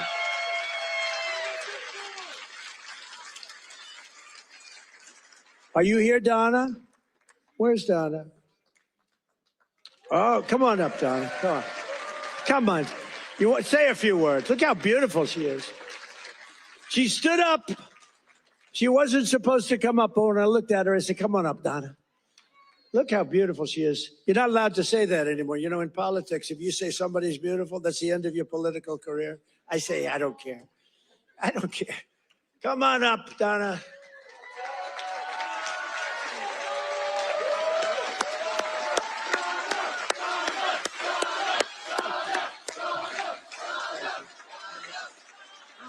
So happy to meet you. Say a few words.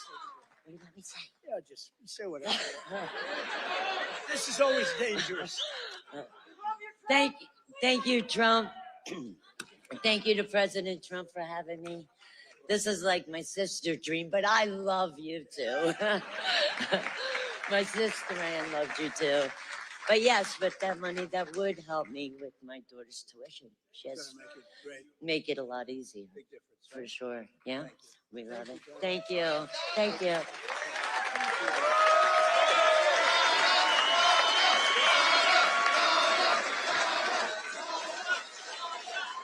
The star is born. That's all I say. A star is born.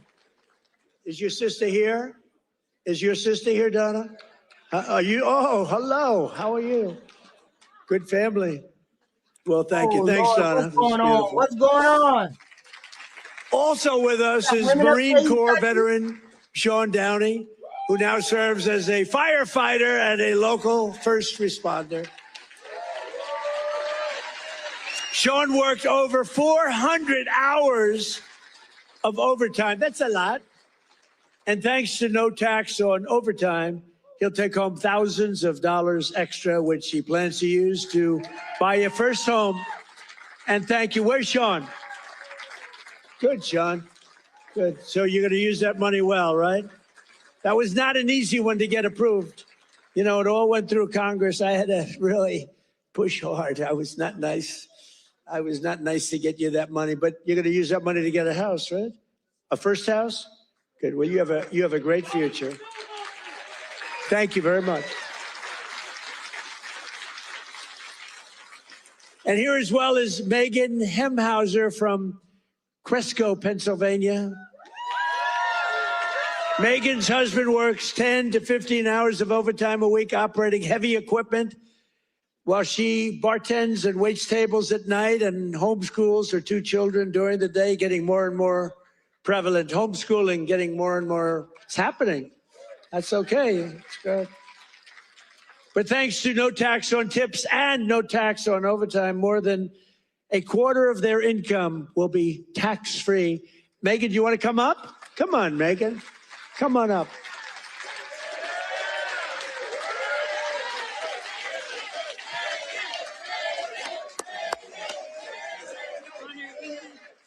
Thank you so much. Oh my goodness. Thank you. Thank you so much. As President Trump said, I'm a mom, a wife. I homeschool my two brilliant children.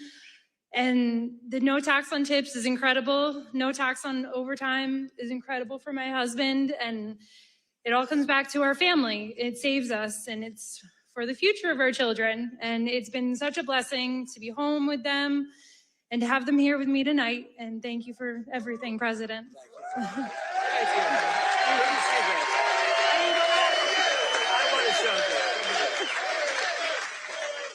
You know what's great? So she had these notes, right? Not notes, it's a speech. She never even looked at it. She was great.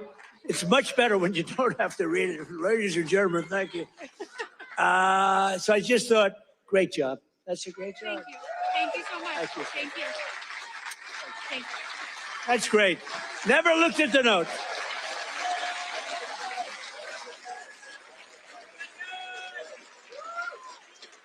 She never looked at those notes. That's pretty cool. I have a lot of professionals sitting right here. They'll get up and read a speech.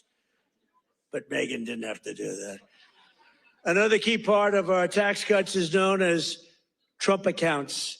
Under this new program, the federal government will be creating an investment savings account for every single newborn American child with $1,000 to be invested and grow over the course of their life, right at the beginning of birth. Friends, family, employers, and loved ones will be able to add thousands of dollars a year. And it's like a trust fund for every American child. It's going to be something, and it's really exciting. And I want to thank Michael Dell and his beautiful Dell computer. Go out and buy a Dell computer. He got it started. He put up $6.25 billion. And he started with nothing. Think of that. And he just put that up, $6.25 Michael Dell, thank you wherever you may be. Michael is probably in Texas watching us right now. And his beautiful wife, they're a great couple. His wife is incredible. Every single Democrat in Congress voted against these unbelievable benefits for American families. Why would you vote against? Money is being put up, big money is being put up. And you know, these kids, when they get to be 18, 20, 21, 30, 35 years old, they could have $100,000, $200,000, and they're going to be rich. I mean, they're going to feel rich, and they're going to be watching it grow, and they may be helping it grow. Who knows? You never know.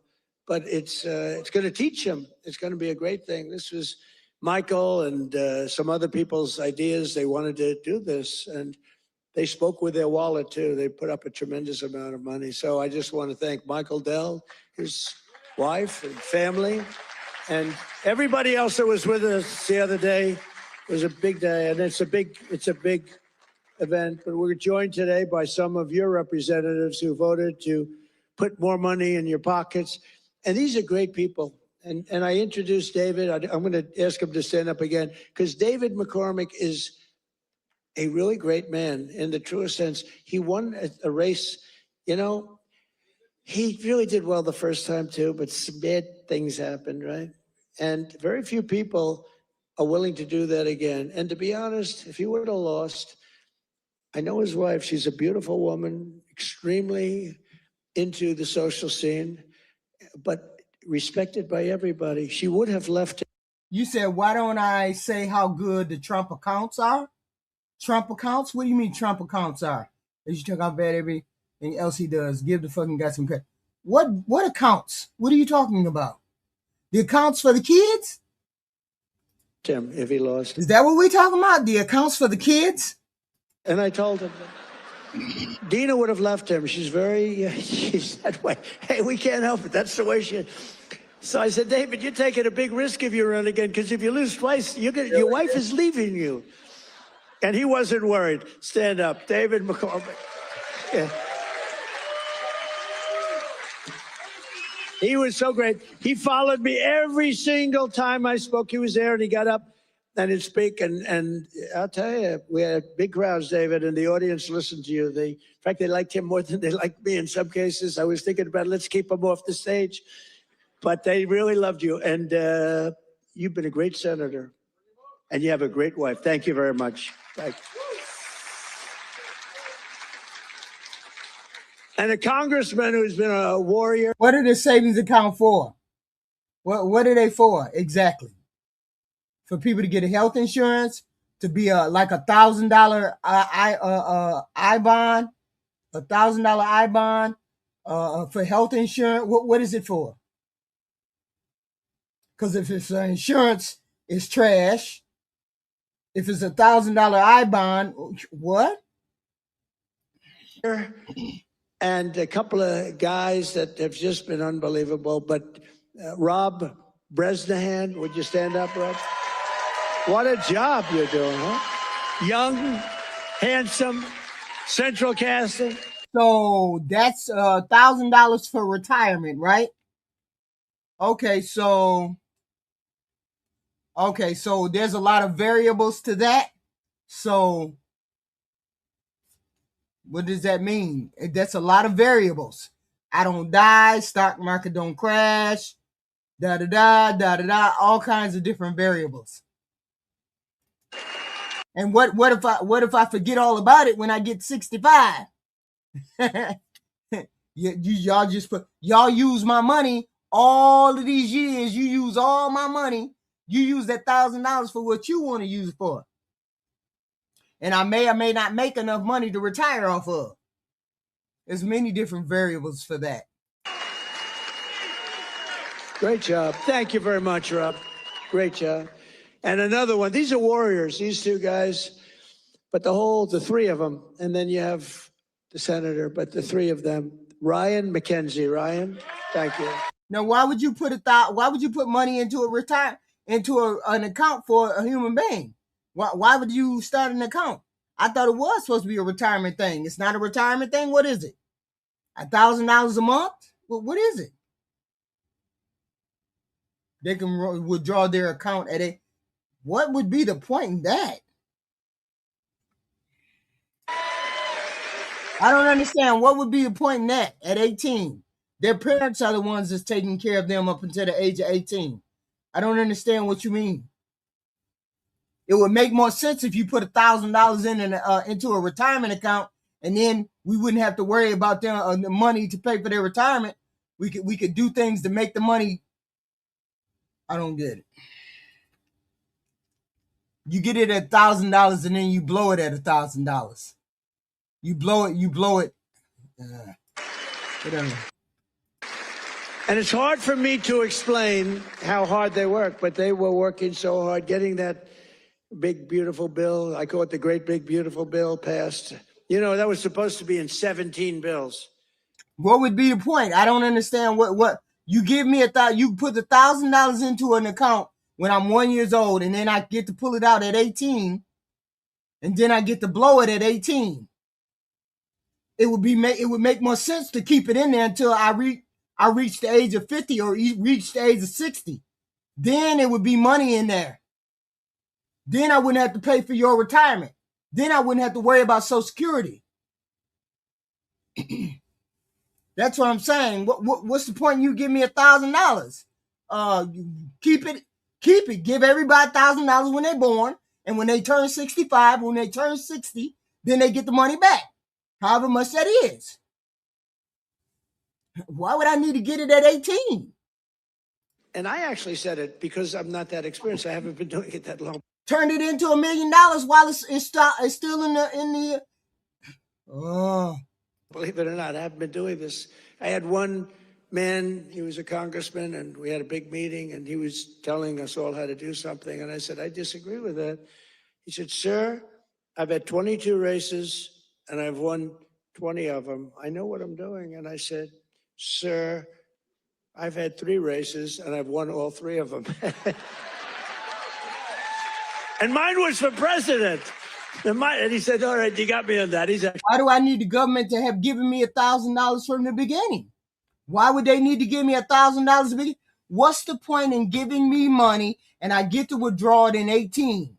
The whole point is you're trying to give money to retirement so they don't have to depend on Social Security. Why not say you can't get the money until you turn 55, 60 years old?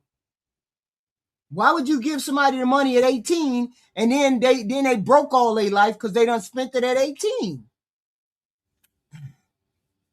Okay. Actually a good man. He got a little carried away one day. But that's because these guys wanted to do it my way too. So we had 17 bills prepared, Dan Muser, right? Stand up, Dan. What a great guy. Stand up, Mrs. Muser. And you can add to it, but you can't take it out. It would be a good idea if you started it at 1,000 and then you couldn't get it out until you reached the age of, I don't know, 55, 60. You could add to it your own money, but you couldn't take no money out until you reached a certain age. You could only take a percentage out, but you couldn't take all of it out. So therefore, when you retired, you could retire whenever you had enough money. You could retire after the age of 55. If it was $2 million in there, you could withdraw the $2 million out and then live off $2 million. Now that would make more sense. That would be a good idea. But just giving them the money at 18, oh hell no.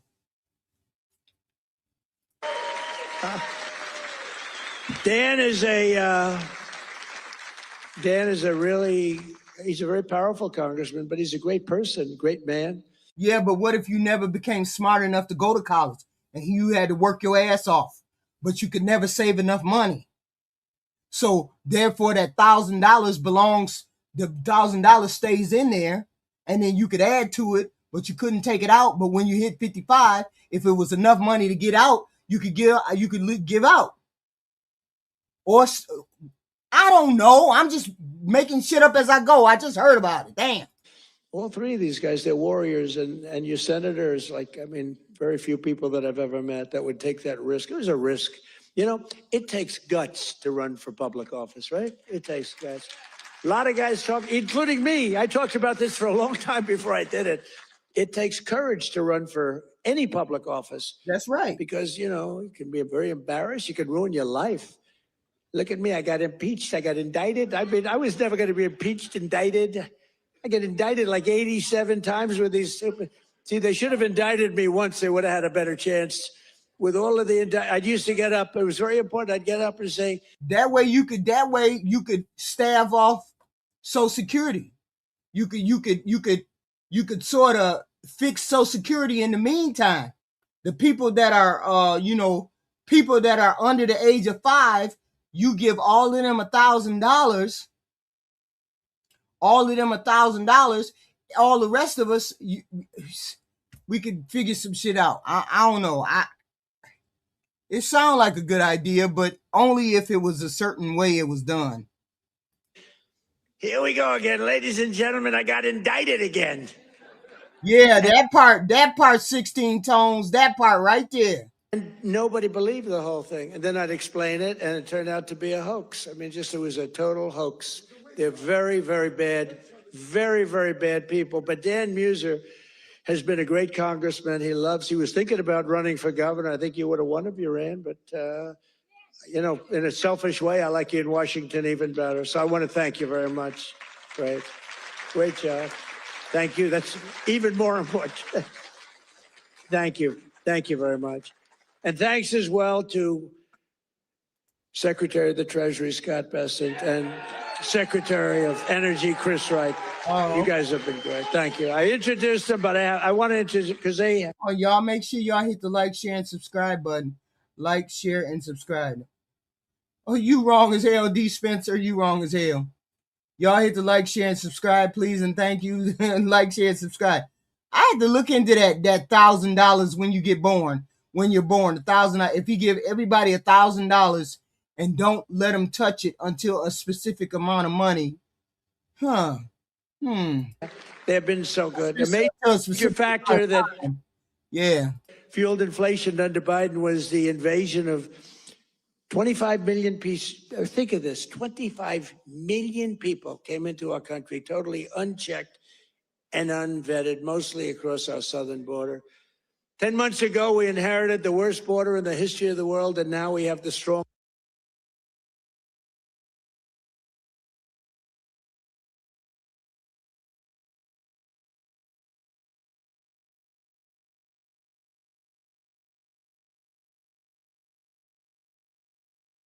border in the history of our country. We've never had a border this way. And people don't talk about it. You notice they don't talk about it. When I was running, it was the biggest thing. And before I was running, that's all they talked about, the border, the border, the border. And now I fixed it. Nobody wants to talk about it. Even my people, they say, sir, don't put it in your speech. Why? Because nobody cares about the border. You fixed it. No, but you know how bad that is? Because they forget what you did. We had a border that was so bad. Everybody, criminals, everybody pouring into our country. Anybody. You know, the Congo, I just settled that war. The Congo, their entire prison population was set into our country. Venezuela, their entire prison population was dumped into our country.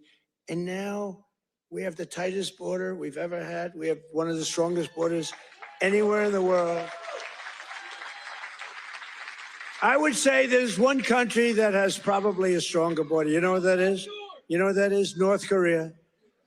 North Korea, I think, has a stronger border. But other than North Korea has 7 walls of wire, and each of them has 1 million volts of electricity going through it.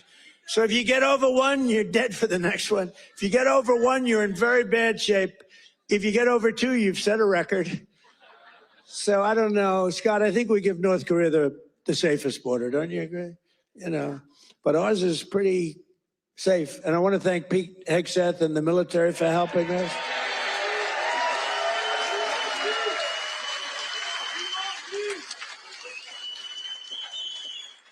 And again, for 7 months in a row, we've had 0 illegal aliens that have been admitted to the United States. And nobody.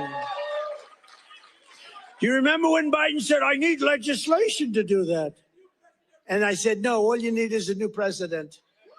I didn't get legislation. Right? Scott, did I get legislation? I said, close the freaking border right now. And they did it because our border patrol is incredible. ICE is incredible. That ICE, poor ICE, they take a lot of abuse, but they're the toughest people. And again, Washington, D.C. now is, we had the tragedy, which was a terrorism tragedy, but we have Washington, D.C., the safest it's been in 52 years. Think of that. And a year ago, you couldn't walk down a street in Washington, our nation's capital. And now restaurants are booming, restaurants are opening. The restaurants were all closing. Now the restaurants are opening. You can't get into a restaurant in Washington, D.C. Biden and the radical left Democrats turned Pennsylvania into a dumping ground for hundreds of thousands of migrants from the most dysfunctional places on earth, like Somalia, and gave them billions and billions of your taxpayer dollar. But we didn't really give it. It was stolen. And those people should go to jail. Jail. And if they don't go to jail, Scott Bessent is toast. He's toast. I'll tell you, that could be the easiest case. I think it's too easy for you. Just give it to your assistants. They can do that case. These people are crooks. That's why They don't work. 91% unemployment. Okay? It's a scam. And it's headed up by the 91% unemployment. Where? crooked Congresswoman. In Somalia? And wait a minute, hold up. Look. Whatever happened to her brother, by the way? Is he still around? Where is he? Yeah, he went low. Somalian people is 90. Them people do not work? I mean, wait a minute, 91% unemployment?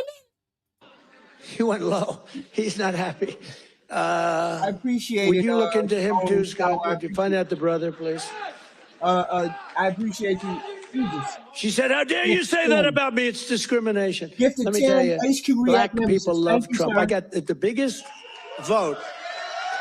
I got Wait a minute, he just said 91% unemployment rate. Where all of those Somalian people are? Really? biggest vote with black people. They know a scam better than anybody. They know what it is to be scammed. Thank you, man. Thank you. I What? appreciate it. Whoa, We whoa, did great. whoa. Thank you. What did he just I say? like this guy. Thank you. They We got know a what tremendous whoa, black whoa, vote. whoa, We got a whoa. tremendous Hispanic vote. Wait a minute, did he just say what I think he said? Because either way, it was bogus. He said they know what it's like to scam or they know what it's like to be scammed. Either way, that's fucked up, he just said. Wow. Wow. We got a tremendous, because we speak the truth. They get it. Everybody gets it. Everybody, pretty much everybody gets it. And they know we're the real deal.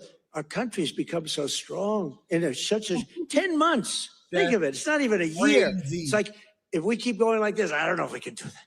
But if we keep going like this, there'll be nothing ever in history like it. Already, they are saying better than Lincoln, better than Washington, better than anybody. The best 10 months ever in the history of the presidency. Yo, I can't. The more he talk, and for the first time in 50 the more he talk, the more he step in it. That's wild what he just said. years, we now have reverse migration, which means more jobs, better wages, and higher income for American citizens, not for illegal aliens. And you know what? We all have a heart. We want to take care of people. But these people are getting killed on the walk up.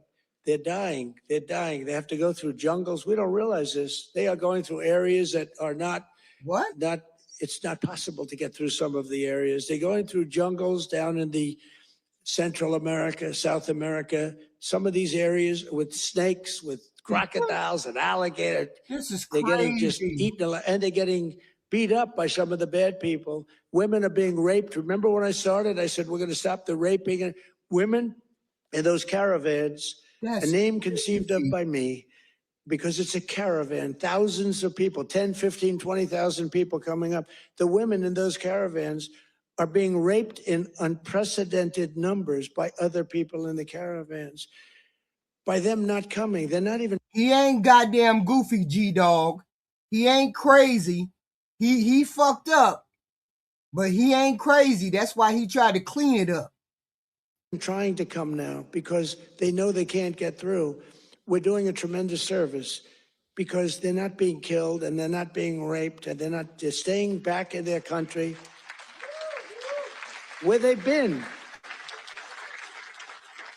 This is wild. This whole speech is riddled with falsehoods, lies, and crazy, just wild shit that he's saying.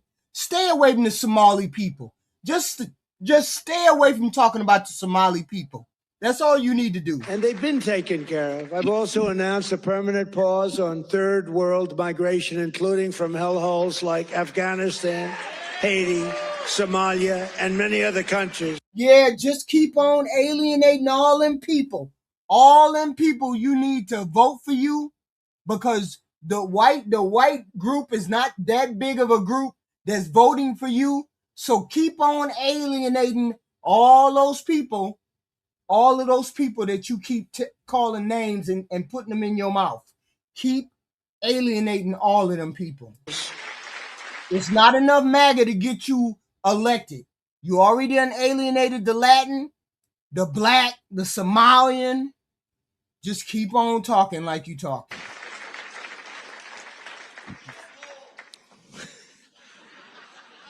I didn't say shithole, you did. You said that. Oh, wow. Wow. Remember I said that to the senators that came in, the Democrats. They wanted to be bipartisan. So they came in and they said, this is totally off the record. Nothing mentioned here. We want to be honest because our country was going to hell. And we had a meeting. And I say, why is it we only take people from shithole countries, right? Why can't we have some people from Norway, Sweden, just a few? Let us have a few. From Denmark, do you mind? It's all the people he keep talking about are blonde-haired, blue-eyed folks or blue-eyed, brown-haired folks, right? Yeah, you keep talking. Sending us a few people. Send us some nice people. Do you mind? But we always take people from. Wait a minute, nice people? What, these other people ain't nice? He just keeps stepping in it. Wow. No, stop lying, Jeb Common. At the height in 2002, the inflation was 9%. Biden got it down to 3%. Stop lying. Yeah. Places that are a disaster, right? Filthy, dirty, disgusting, ridden with crime. Greg, most of us are not racist. Most of us are not racist. We just have implicit biases, and we just don't know how to control those implicit biases. We're not racist at all. I believe you 100%. But this is crazy. What's going on here tonight? I don't understand. The only thing they're good at is going after ships. But they don't go after our ships. You know why? Because that same missile that knocks the crap out of them, that with the drug dealers from Venezuela and others.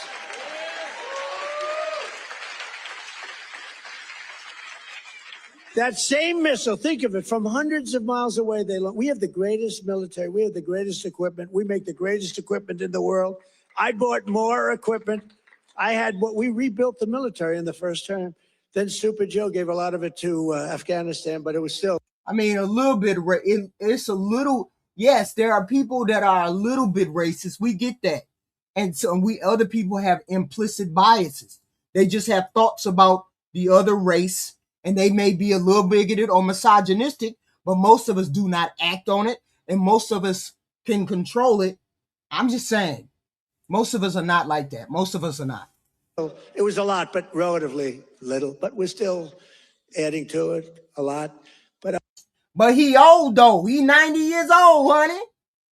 What we expect from a 90-year-old, okay? I'll tell you what, I'm looking at this big, tough guy with the red hat on. I like that guy. But stand up. Let me just see what you look like. Nobody's going to mess with him. Okay. He's central casting. Thank you very much. Very good. I see he's enjoying it. I like people that enjoy things because you got to smile about this whole thing. But that same missile system that hits the center of everyone. Remember, every boat that gets hit, we don't want to do that, but every boat that gets hit, we save 25,000 American lives. Don't talk about that. Don't talk about this, President, because you might say something wrong. Don't talk about this yet. Don't do that. Here we go. And when you view it that way, you don't mind. But we have that same system aimed at Somalia, and if they go and want to raid our ships, and not our ships, worldwide shipping, they used to go and take the ships.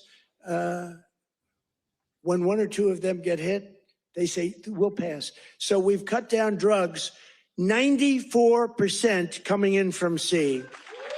94. Right? 94%, Muser.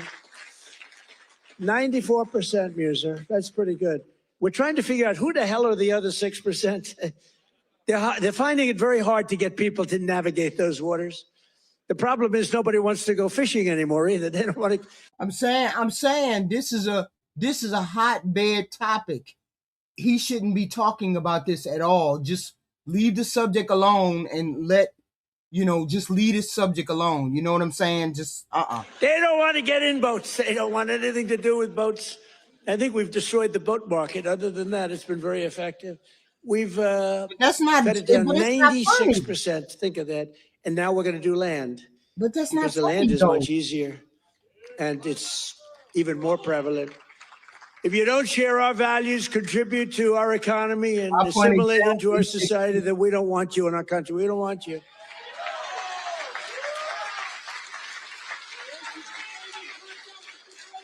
I mean, we're not telling him he can't speak, Gregory Browski. We're saying he shouldn't be talking about this subject. this subject, which has gotten his Department of Defense, his Secretary of Defense, and him in hot water. We're talking about, don't be talking about that particular subject. Nobody's telling them what not to talk about. Man, y'all ain't be, what are you talking about? Elon Omar and the Yeah, Miami, yeah. I knew it. Told y'all, they tired. Shit, hurry up, Trump. I got to get to the Miami results. Miami results. people from Somalia, they hate our country. And they think we're stupid people, which actually, when they allow that to happen, they are. That's headed by Governor Walz, one of the dumber people around. No, but think of it. He's given not like peanuts, billions. These are people that don't work in their own country. Their own country's a failure. They have no money there. And yet they come into our country and steal tens of billions of dollars. How stupid are we to allow that to happen? They can't earn 10 cents in their country. They come over here and rob. Are we that easy? Are we that easy to allow a thing like that to happen? That's up to you. And look at what's going on in North Carolina. We have a big Senate race. We have a fantastic man, Michael Whatley, running as a Republican, head of the Republican Party, won elections, won the presidential election for us. He's running against a governor who's a radical left lunatic. And Michael should win. I don't know. It's hard. You beat a two-term governor, but the governor didn't do a good job. But what's happening in North Carolina? Two of the most vicious murders that anyone's ever seen in Charlotte. And it's all run by the Democrats. What's going on there? The young lady from Ukraine, you saw that one where a guy from behind just cut her throat on tape. Can't even watch it. What's going on in North Carolina? You need a Republican running that, and you've got to have a Republican senator elected. If you don't, and Michael Whatley's running, he's going to be great. So we have people from North Carolina here. Otherwise, I wouldn't be wasting so many words. You know, it's a Senate race, but you agree with me, I think, Mr. Senator, right? Together, we've achieved more in less than 1 year than most other administrations have achieved in 8 years. And we're restoring law and order to our cities, backing the men and women of law enforcement. I love law enforcement. And standing with the heroes of ICE and Border Patrol.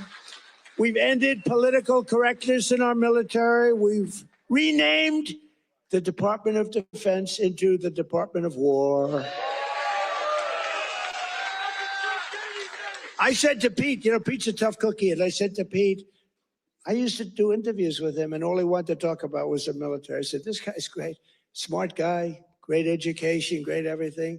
The press gave him a hard time, real hard time, but he's really proven to be very, very good, very, very strong. Young, strong, smart. We have Raisin Cain, the great general who knocked out ISIS for us in 4 weeks. Raisin Cain, they said it was going to take, right? They said it was going to take 5 years, sir, or sir, it'll take 5 years. Damn, I thought he was winding this shit down. He rolling. What the hell? Said, sir, I can do it in 4 weeks. Did it in 3 weeks. Knocked out ISIS. He did a hell of a job in knocking out the Iran nuclear capability. We knocked out the Iran nuclear capability. Now compare that to Jimmy Carter, the Democrats. Well, he was a nice man, but he was. But we don't really want a nice man. You want to have somebody that's capable. You know, they were talking about Greg Gutfeld. He's a very good guy. Greg Gutfeld, very good. But Greg Gutfeld he didn't like me very early in his, he didn't like me. I don't know, he just didn't like me. And it was all right, but, you know, figured it's okay, I'll live with it. Then all of a sudden he started saying, you know, I don't like this guy, but everything he says, he gets it done. And, you know, then he gone on a couple of months later and he started going like, I'm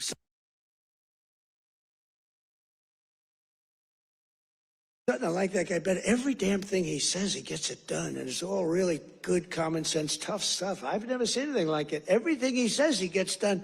And then he started to really like me. And then we did an interview. It was supposed to be a 10-minute interview. It lasted for 2 hours. There was a good chemistry. And he did 5 shows, all 5 shows that week. And he got the highest ratings that anyone's ever gotten in that time slot. And he became legendary. I'm happy for him. But there was something. But he said, during the process, he said, so would I rather have a guy as president who was really a nice guy who I liked, or a guy who I can't stand that gets everything done and turns our country into a great country again? And he was smart. It was a very interesting process, but he's a great guy. He's doing. It'd be MAGA people over here, Holly Medic. It'd be MAGA people over there, whether they're low information or not. This is a MAGA channel. I don't know. Really well. Totally dominates the late night. Totally dominates. So I guess there's morons that they have at the other. Kimmel, what bad people? In 10 months, I ended 8 wars, including Kosovo, Serbia. Oh, no, you know you ain't into no 8 wars. I wish you would be stopping saying that. Pakistan and India, they were going at it. Israel and Iran, Egypt and Ethiopia. You didn't know about that. Armenia and Azerbaijan. And I hate to say this, one named Cambodia, Thailand, and it started up today. Tomorrow I'll have to make a phone call, and I think they'll get it. Who else could say, I'm going to make a phone call and stop a war of 2 very powerful countries, Thailand and Cambodia? They're going at it again. But I'll do it. So we're making peace through strength. That's what we're doing. We've cut federal funding for any school that pushes critical race theory or transgender insanity. No more money. We banned the chemical, surgical mutilation of children. Think of this.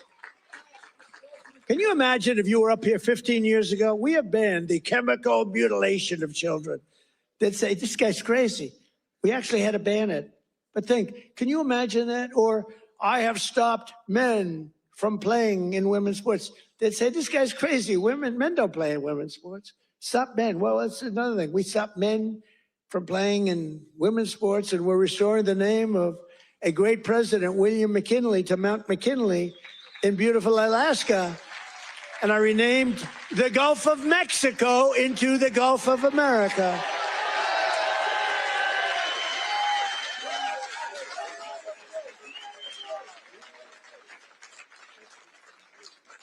So in conclusion, from the shipyards of Philadelphia to the steel mills of Pittsburgh, these are great places. Maybe some of you don't even realize it. You know, you get used to it a little bit too much sometimes, but these are great places. From the union halls of Scranton to the kitchen tables of millions of Pennsylvania families, we're bringing prosperity and pride surging back to this magnificent Commonwealth. We're bringing it surging back. You're hot. Our country's hot and you're hot. Together, we're repairing 4 years of disaster by the radical left Democrats in Congress and by the worst president in the history of our country. He is. I mean, it's not a question about that. He's just the worst president in the history of our country. What the damage thank you very much. The damage he's done to our country is something we can never forget. After just 10 months, our border is secure, our spirit is restored, inflation is stopped, wages are up, prices are down, our nation is strong, America is respected again, and the United States is back. Because he feels like he can say 1,000 things and you're going to believe whatever he says. That's the thing. He keeps saying it 10 times, you're going to believe it. But we don't believe it because we know better. Most people know better. Most people know that the prices are still high. If you believe he's...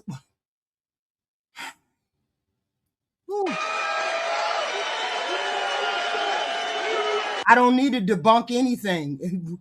We could just go anywhere on the internet and hear the real stuff. This president lives in his own delusional world, and only people who don't do any kind of research believe everything he says. That's all. You live in your bubble, then you believe what he's saying. Prices ain't lower. Stop saying that. Only that goofy president is saying that, and only goofy people believe that shit. We don't care what you think. You just gonna lose.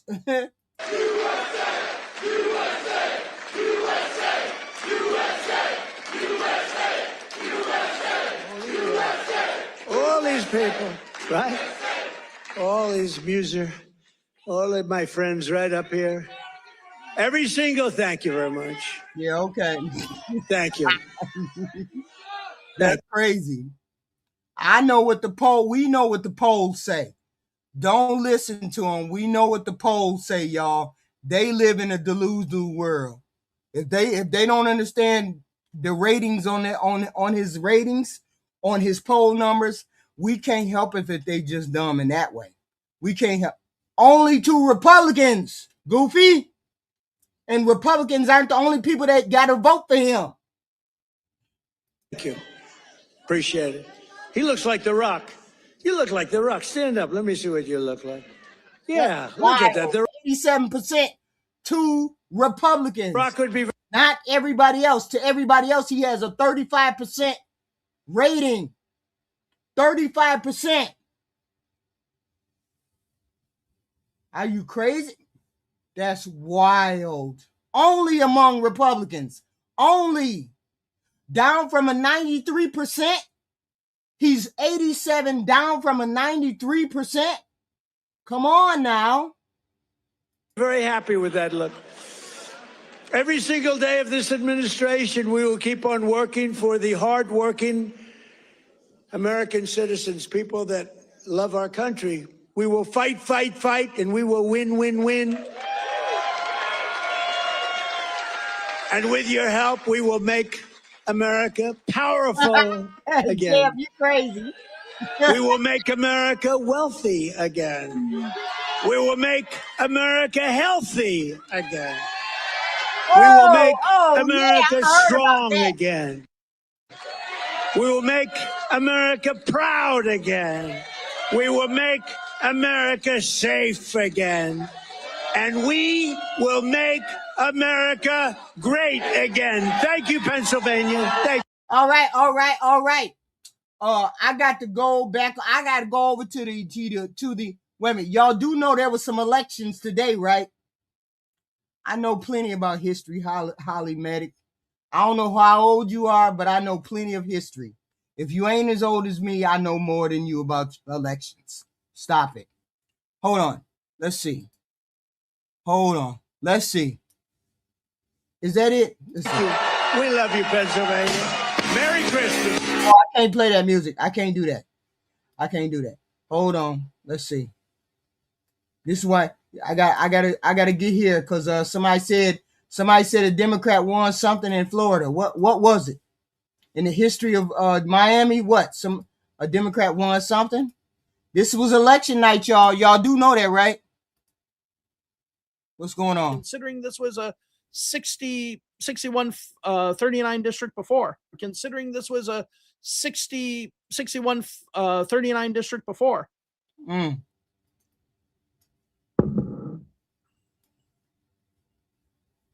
Yeah, but somebody says like Trump stealing the credit from Obama. Republicans always do that. Okay. Even though Clinton had one of the longest streaks of economic progress, Republicans will say, oh yeah, it's because that last quarter of George H.W. Bush. They always do that. Yeah, so now we just chill, see if there's anything in Florida going on. I can't even get this to reload anymore, so my guess is that it's pretty much set. Yeah, so excellent results in Florida. Excellent results in Florida. Does anyone know of any other elections going on? Wait a minute, hold on. What was the election? What was Yet again, and look at the county results. And I want to see. Yeah, see now 19,000. But we are coming to the point, like literally, the people who are registered Republicans voted Republican. The people who were registered nonpartisans essentially voted for the Democrats. Right. If Republican turnout stays down in the midterms and the Democrats can have the swing, it's gonna be a big election for the Democrats. So I guess now we're just kind of waiting to see what happens in Georgia. Yeah. Okay. Here. Oh, okay. I'm surprised I don't have it. I'm surprised I don't have it. What? So, okay. So we got some Georgia numbers. Yeah, I don't like David Jolly. I'm not a fan of his. I don't think David Jolly would win. I think if you put a real Democrat in there, they would win. But I think one thing that we've learned over the last few weeks now, milquetoast former Republicans, probably not the best thing to go with. But let me see this Georgia House, because this was.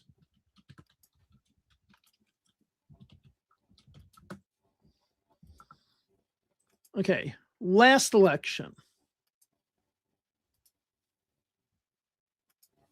Okay, so I mean, there's only like, why does it say localities? One of two reporting. I guess it's just by county. Okay.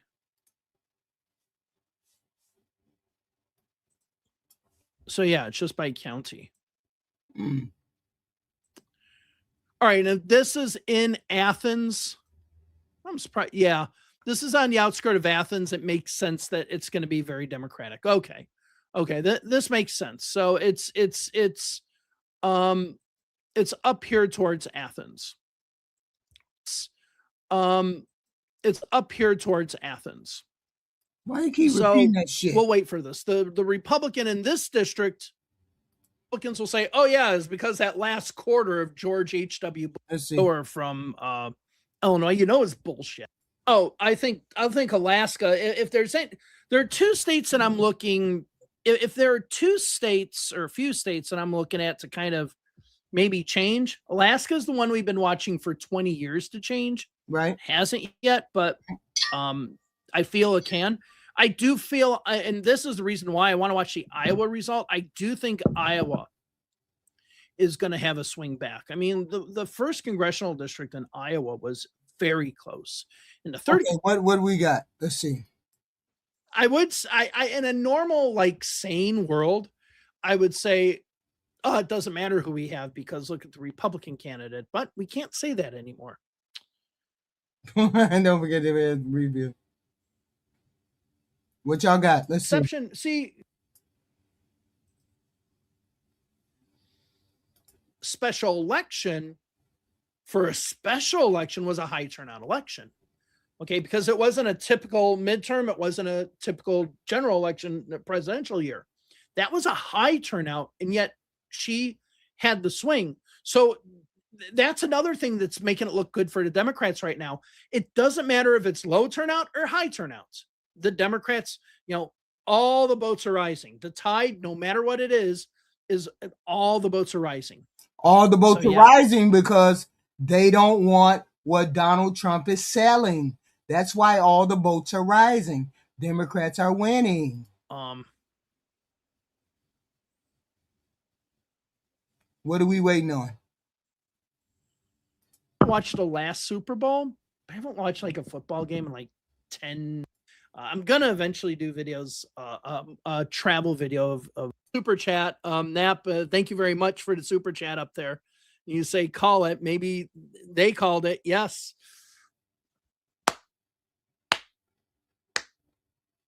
Who called? Who called what? Yeah, Republicans, where's the win? Where's your win? Where's your big election? We don't know. They keep saying they're going to get it, but they ain't getting it.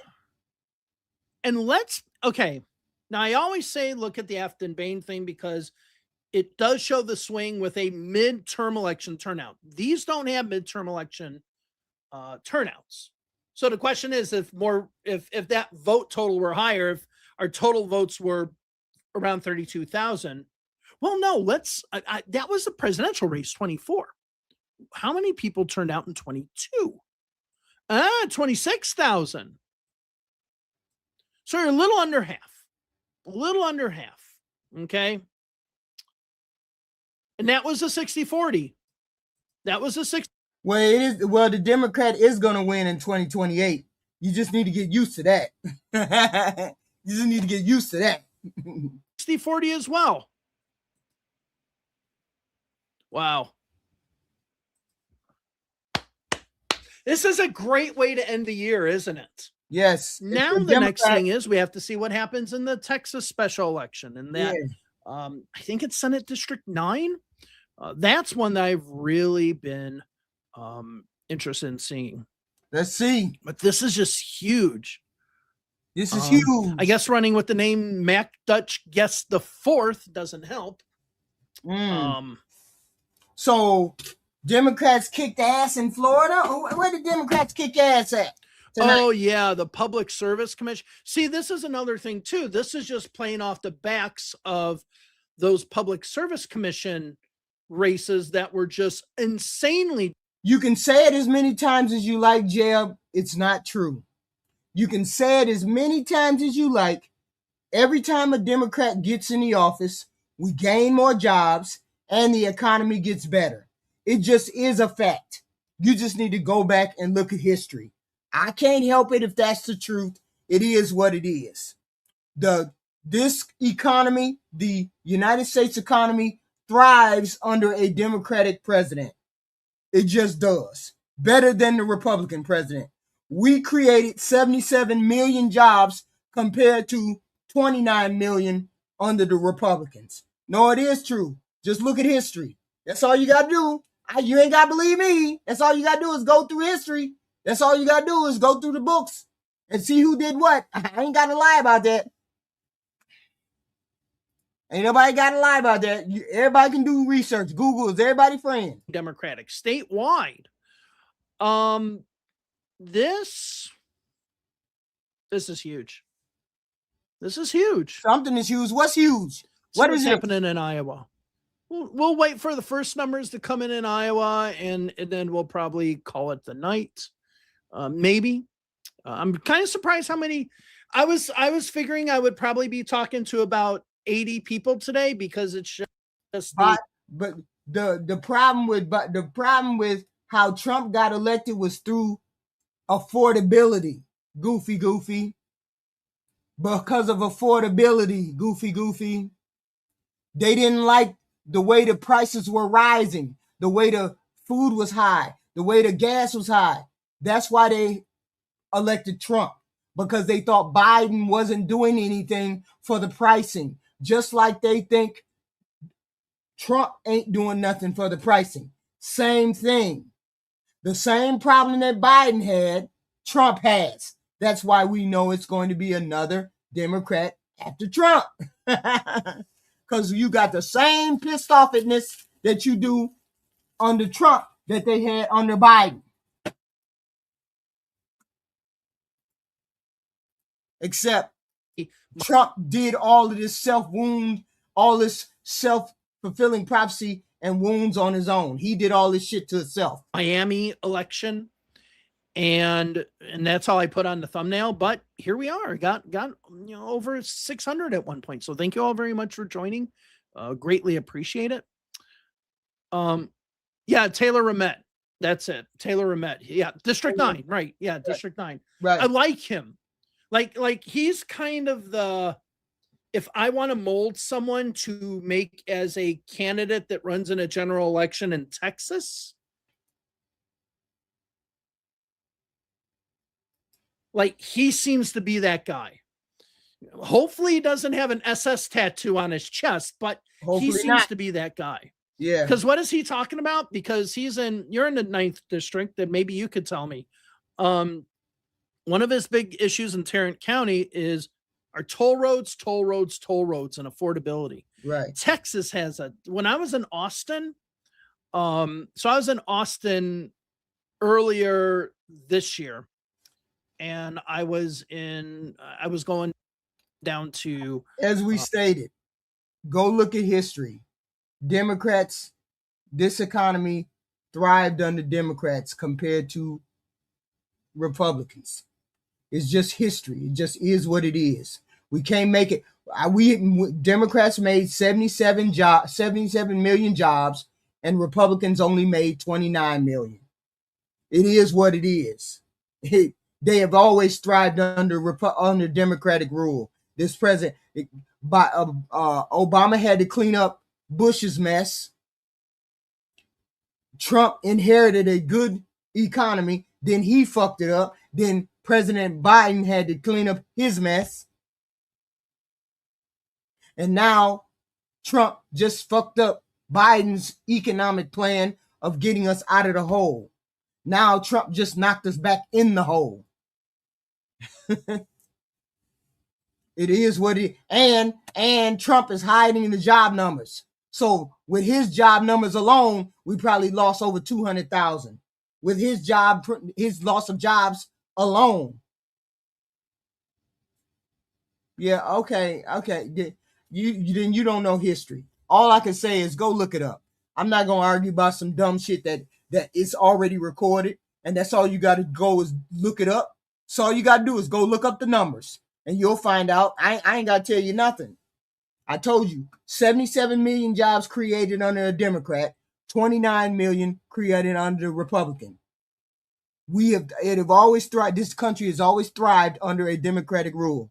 Go look it up. I'm not gonna argue about the bullshit no more.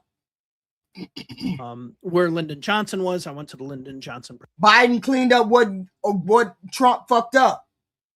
The COVID response, tax cuts.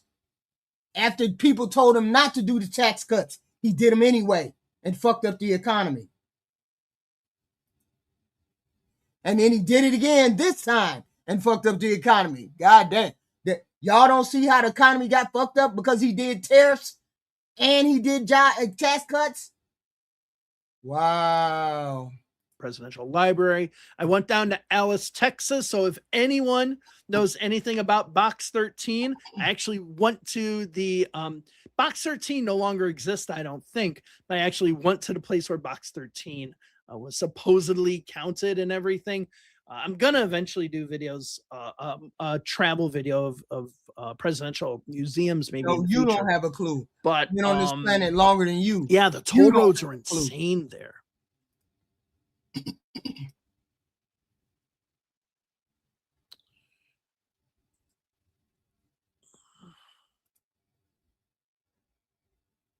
Come on, tell us what happened. So I guess we'll probably have to wait a while for Iowa because they're probably bringing the vote by oxen, I guess. By oxen.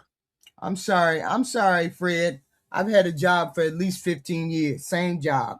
I ain't had to worry about no Trump at all. Not at all. Stop it. As dictated by tradition. Yeah, toll roads are $14 a mile in Fort Worth rush hour. Yeah, that's. I got riches under Biden. I got my stock market was highest under Biden. I got the most riches. 2023. Wait a minute. In 2023, I took $1,000 and put it in the stock market. And in February, this past February, I had $20-some thousand, $23,000. That was all under Biden. Made plenty of money under Biden. That's what's insane. That's absolutely insane. No, I mean, I don't think we should. This is one thing I think people shouldn't be looking too much into. Don't look at these swings like what we're seeing here in Georgia. Don't look at that as being a possible swing for what can happen in congressional races and other races because the turnout here is lower. So you might have a situation. I can't help it. You a shitty investor. I can't help it. Somebody, you a shitty investor. I wasn't. And if the turnout goes up, the Republican numbers go up. What we really don't know, and we might not be able to know until we delve really into the data, and in Georgia it makes it a little bit more difficult because they don't register by political party. They're just registered voters. We might not be able to figure out that dynamic as clearly as we can figure it out in Florida. In Florida, we can figure it out clearly. Okay. But the fact that the turnout rate isn't as high, and this is why I say the Tennessee 7th is really good, okay, because of that turnout rate equaling, or that turnout raw number equaling a midterm election, that is more of a replication. This is not necessarily. But it's still a good result nonetheless. And again, it builds onto the data that we have so far. That is just that. No, under Biden's term. Under Biden's term. Republicans aren't winning anywhere. Or they're winning in places. Okay, maybe I should. Republicans aren't improving anywhere. They're not improving anywhere. Yeah, see, lower turnout almost always benefits Dems now. But does it, right? Because I would argue that the Afton-Bain special election for a special election was a high turnout election. Yeah. Okay, because it wasn't a typical midterm. It wasn't a typical general election, presidential year. That was a high. Yeah, but he hadn't done anything in February. There was nothing that he done. He got in January 20th. There was nothing he could have did to affect me in February. I'm sorry. I had already made all my money by February. I was just coasting. Turnout, and yet she had the swing. So that's another thing that's making it look good for the Democrats right now. It doesn't matter if it's low turnout or high turnouts. Right. The Democrats, all the boats are rising. The tide, no matter what it is all the boats are rising. So yeah.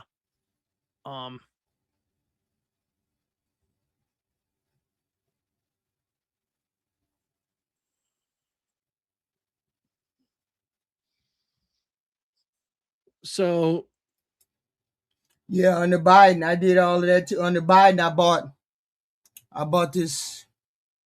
Under Biden, wait a minute, hold on. What happened under Biden?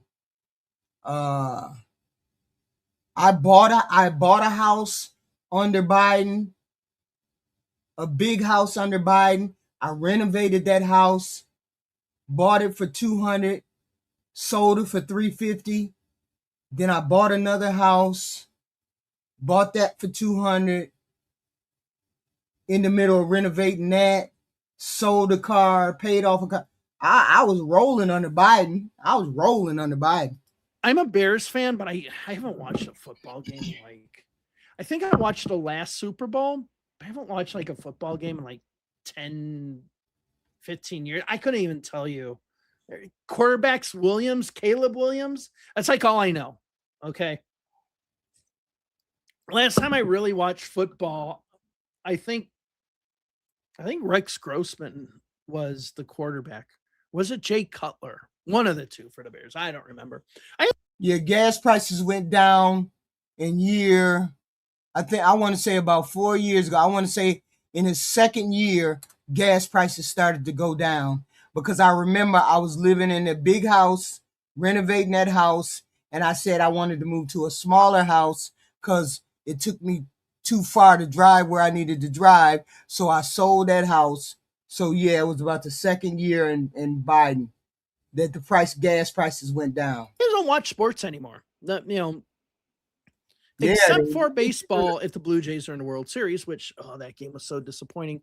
I watch Formula One is my favorite sport, and I don't even watch that anymore because give us the one, and then we're gonna be done. All the other, I like Manchester City. I've liked them for a while, thanks to Kartik Krishnaiyer. He got me hooked on them, and I liked them ever since they had DeMarcus Beasley and all them. Did the Democrats win? Blah blah. You might be behind because sometimes it might lag. But yeah, Democrats won Georgia. Democrats won Georgia. Yeah. Democrats won Georgia. Democrats won.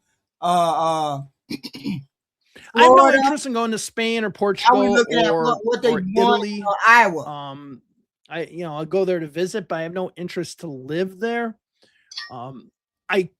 That's what we're waiting on to see. How the spread is because I have too much of a Social Security benefit all night from my tonight has been a American citizenship, paying into Social Security. Otherwise, if I didn't have that, we keep trying to explain to you, MAGA people. People are tired of hearing the message that this president got. They sick of this president. It just is what it is, and they're winning all across the board. Democrats are. But it is what it is. It is what it is. if I get very, very rich in the next few years, then yeah, maybe I would do that. But being that rich is not on the horizon right now. Yeah. But yeah, I mean, I would vote in U.S. elections, and I'd still be a voter here because it's wherever you lived last. Because when I lived in Canada, I voted in U.S. elections. Black. Ooh. See, with Miami going to the Democrats, do you think it's a red herring, or are Democrats going to hold it? Do you mean hold Miami, the city of Miami? Because you got to realize this was a regular election, so it's not a special election. This was a regular election. But I do think when we look at Mamdani, we look at Higgins, those two, we look at what's happening in Seattle. It'll be interesting to see what these mayors can do and how much confrontation they're going to have with their governors. Okay. There might be like a Higgins DeSantis battle going on. But you got Donna Deegan up in Jacksonville. She's really good. So yeah. Yeah. So, I mean, it kind of sucks because my vote is kind of useless because I'm in Illinois. It goes Democratic. I'm in the most Republican district in Illinois. Like, I ain't even thought about running for Congress in this congressional district, in the 12th congressional district, but I've said too many things that people can throw in my face that I'm like, no. I've said too many times that I can't wait to get the hell out of this country. That probably would hurt my chances to run for anything in America. So, oh, is he? So Mamdani, I have not been watching, even though I have a subscription to New York Times for some reason. So Mamdani is already getting on board with, or Hochul is getting on board with Mamdani. That's good. All right. I'll wait till 45 after, and we have nothing from Iowa. Then we'll go ahead and end it for the night.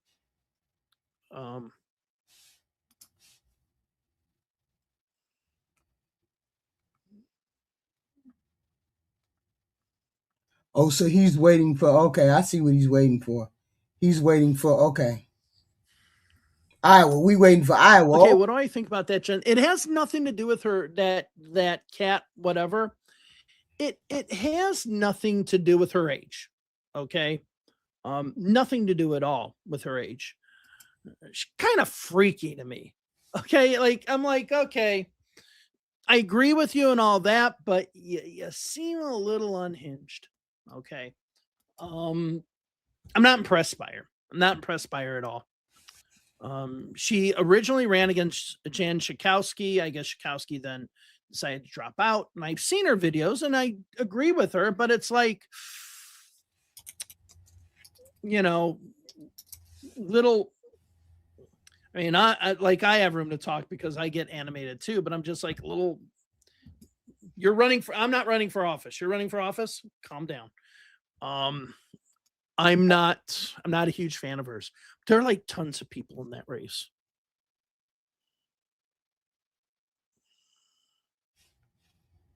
Yeah. You sound crazy. You sound crazy as hell. Yeah, but in like the last poll, Hochul was just like destroying Stefanik. Like just absolutely destroying her. So we'll do 9 more minutes, see if we get anything from Iowa. If not, no biggie. Oh, here's another super chat. Thank you very much. Look, Trump is resuming his Nazi attacks against Somalis today. Vote for a corporate dem over any. I mean, it is kind of that way right now. I don't want to be a blue no matter who person, but you know, if in this, see, this is what makes me mad about a lot of Democrats. Okay. They want progressives to support their candidate blue no matter who, but when Mamdani all of a sudden wins, no, it's okay to go ahead and support Cuomo. Okay. To me, that was the green light to say to progressives, if you don't want to vote for that Democrat, don't worry about it because they screwed you on Mamdani. That's my view on it. But that's the New York mayor's race. We're in a different position now. So yeah.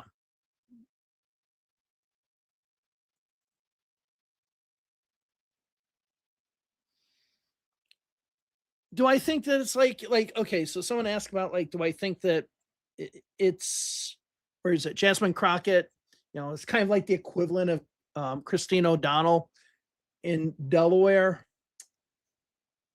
Maybe. I mean, I don't know what the electorate is looking for now. So Kat is a carpetbagger, but she could be okay. Oh, don't tell me she's one of those people who wear a Cubs hat and say, oh God, I hate those people. I'm a Cubs hat. Oh, oh yeah, I'm drinking my Heineken at Wrigley Field. Instead of, drinking your old style, which by the way, people from Chicago only drink old style if they're like 70 years old. Let's be honest. 100. Well, it's kind of okay. 111% shift. Wait, what is this? Oh, no. Okay. No, I have to pick. Which one is it? Shift.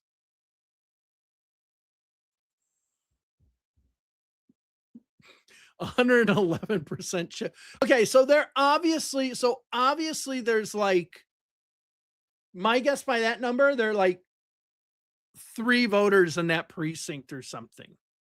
Okay, let's look at the there we go, 3 voters. Good guess. That's the reason why you see that. So yeah. Stephanie is our Karen. Well, when I used to go to McGill University, Stefanik was running for Congress there. So I would always get the Plattsburgh, Burlington or Plattsburgh television station and have to see about Stefanik's campaign. And the thing was, she was a sane person. And then she became batshit crazy. I don't know if they put something in her toilet water that she was drinking, but holy crap. Like, yeah, she wasn't, I mean, I don't like her, but she wasn't that bad at first. It's kind of like Nikki Haley. She wasn't that bad at first. And then when Trump promised her something, she was fucking insufferable.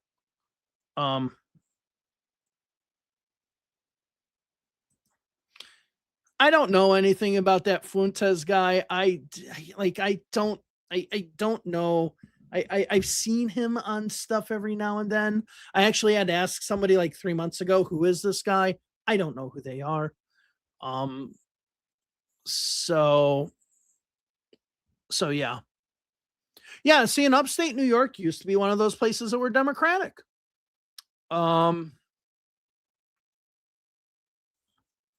Yeah, it's let's go to Iowa.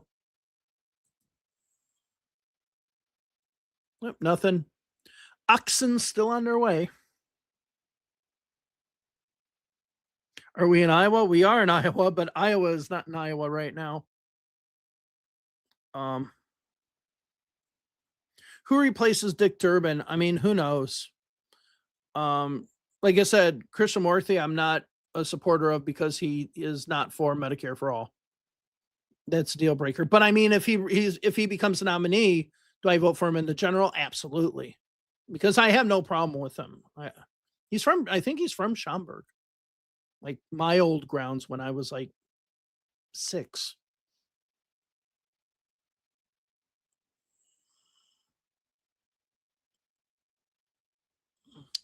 All right, people. Oh, another one. Okay, Alyssa, thank you very much. Honestly, enjoy watching your live coverage because you don't pretend to know more than you actually do. I mean, I know a lot. Like I said, I've been doing this for 30 some years, but it's important to know that we don't know everything. Like I always say, and I said this with Afton Bay, and I go, we don't know what's going to happen on election day, which is the reason why I felt very uncomfortable doing the election prediction videos for the general election. So like when Destiny had me on and said, what do you make the prediction? He said, look in the camera. I'm like, Jesus H Christ. I did not want to do that because I don't like, you don't know what's going to happen on election day. You can make your best guesses, but you don't know. I felt very nervous. As a matter of fact, after I was done with Destiny, I went to a Cuban restaurant after that where I met with Kartik Krishnaiyer, who you might have seen him when I was in Florida doing that interview. He was on a few live streams with me, and I'm going to get him on again to talk about the election in Miami. We've already talked about it. In fact, that's who I was when I was talking on my message. That's who I was talking to because he lives down in Florida. But we're meeting with another big person in Democratic Party politics who lives down there. And we were all having lunch. So I left there and I met there and had a lunch. And this was what, 3-4 days before the election? I was shitting my pants. We were all shitting our pants about the election because the only states where the numbers definitely look good, which they ended up not looking good, were Michigan and Wisconsin. All the other numbers look not that great. And so, you know, people are now talking about, oh, well, what about this vote integrity thing that I've been watching the videos about, or people have been sending me videos about in Nevada? There's nothing, they're not proving anything. They're saying there's these anomalies. Well, there can be anomalies. Anomalies does not necessarily mean there's fraudulent activity. It could be different ways in which voting patterns or voting behavior happen. There's can be shifting in where the electorate goes. There could be, external factors, external campaign factors. But looking at the numbers, looking even at John Ralston's numbers throughout early voting, it was not looking good for the Democrats in Nevada. I scream that at a neighbor with a Trump sign. Yeah, I can't do that. It's just like, I'm just like, I don't even know if they'd understand it. Yeah, but it's like, yeah, so I hated doing that. I hated that. And that's why I don't do it. And that's why I like working with Kartik when we were doing the Florida stuff, because he's like me. He's like, maybe that'll happen.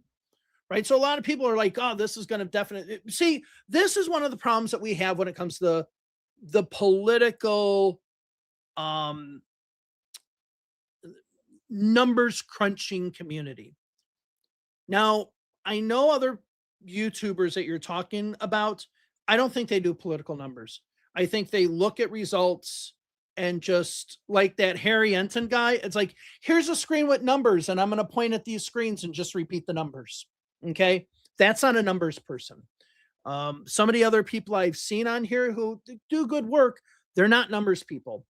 I am a numbers person. I have done this for 30 years. I have my master's degree in political science, in voting behavior, and I've worked in SPS data and now trying to learn R like crazy. I've done my regressions. I've done my logits. I've done my logistic regressions, all these things. I've done all that stuff, right? It's not like a passive thing for me. But the thing that worries me about this whole entire numbers crunching thing, which again, there's very few people who do this, is that it's all about who wins or loses. It's not about understanding the numbers. I mentioned this in my last live stream.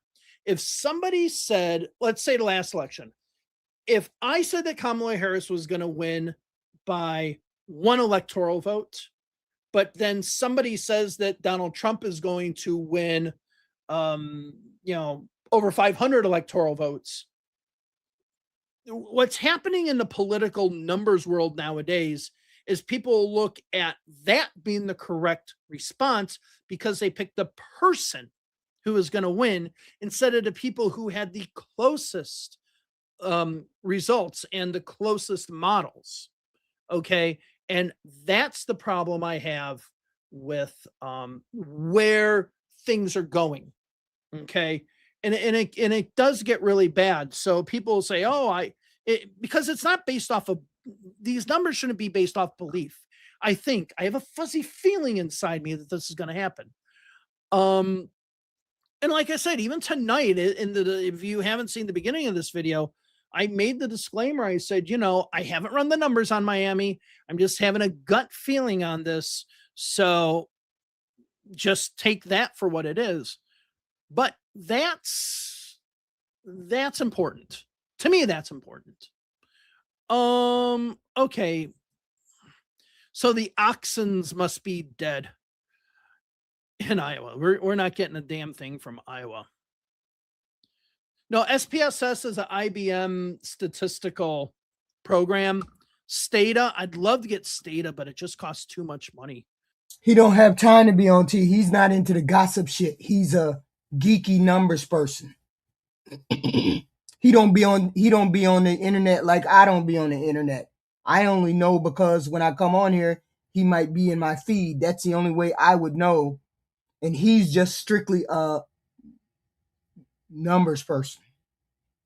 So him not knowing Nick Fuentes, nobody knows Nick Fuentes. I didn't even know fucking Charlie Kirk until a couple weeks ago. So no, we old people don't pay attention to this young people. Not at all. It's just right. Kardic's channel is called, Kardik does the Florida Squeeze. So go ahead and check that out. If you like Florida history and stuff like that, he as a matter of fact, I got all these books up here. So I think they're down in here. Some of his history books that I have, that he does on Florida. So yeah, check out the. When somebody come in here and say Democrats are evil, I know you're a zombie, because that means you don't know anything about a Democrat and you've only heard that Democrats are evil. You don't even know what evil means. You're just talking out your ass because somebody said it to you. Just goofy. Goofy if you just think your president is perfect and then you call Democrats goofy. You Democrats evil. You're just goofy. That tells me you're a zombie. Florida Squeeze.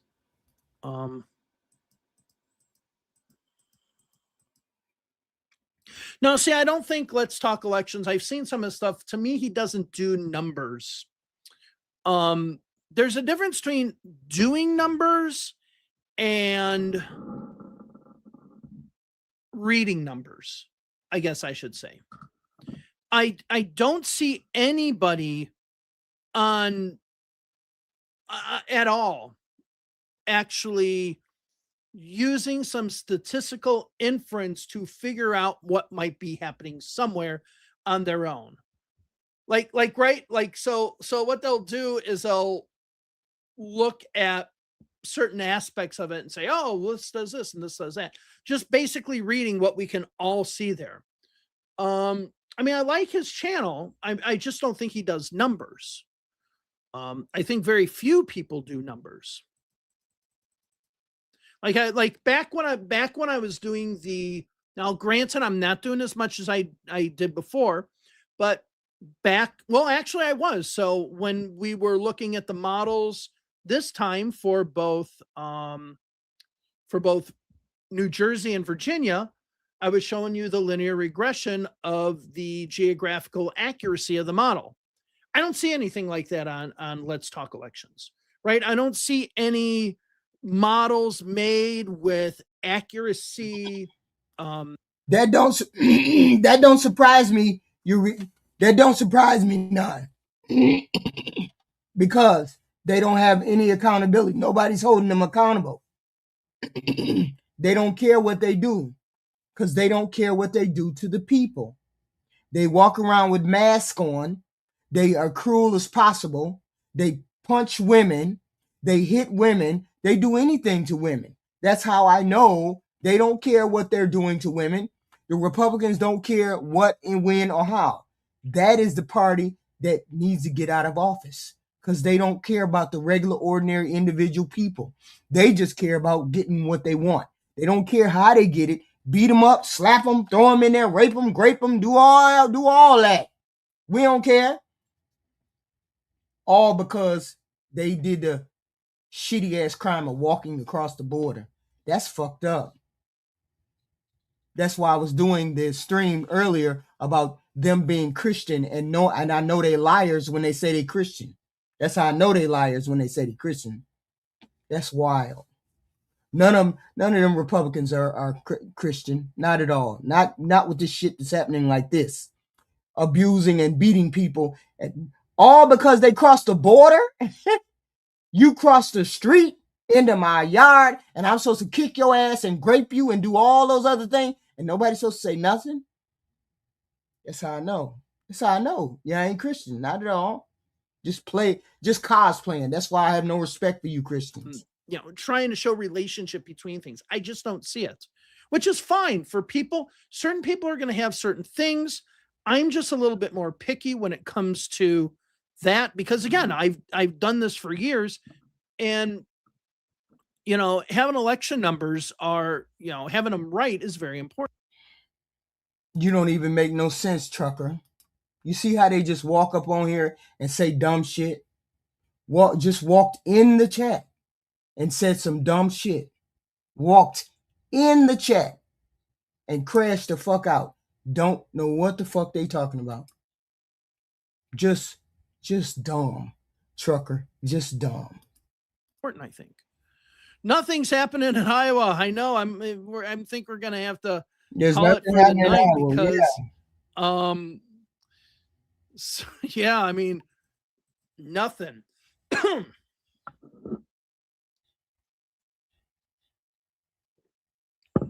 We at least wanted to see what happened. We at least wanted to see the Republican get their ass kicked in the other states. They got their ass kicked in Georgia. They got their ass kicked in Florida.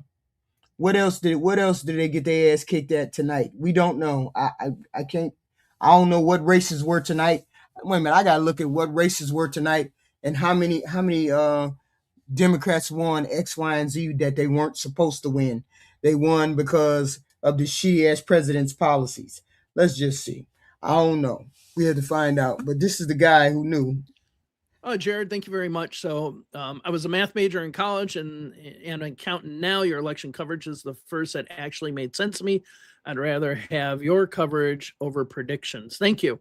Yeah, I mean, but you know, one of the problems is that, Jesus, one of the problems is that sometimes you have to kind of explain, like you have to put it in layman's terms too. So when I used to work in consulting and I tried to have all the numbers there, you had to take all this data and just try to put it in a paragraph, what this means. Okay. And I was like, that's why I tell people, I go, this is what it means. Let me worry about dealing with the precinct level, you know, analytics or whatever. So yeah. So what do you think about the Iowa governor's race? I have not looked into those yet. I've been watching the Senate race, which is interesting there, but I need to now that the last election that we have is done for what we have now, I need to delve into those. And right now, and that's another thing, right now it won't really be numbers. It will be commentary. Okay, because there won't be any numbers to talk about. So yeah, I am going to look into Iowa because I do think Iowa is one of those states that I'm really anxious to see what happens. I mean, come on, guys. It's been an hour since the polls closed and you don't have anything yet? Jeez. I like Swalwell, but I mean, if I were in California, I'd vote for Katie Porter.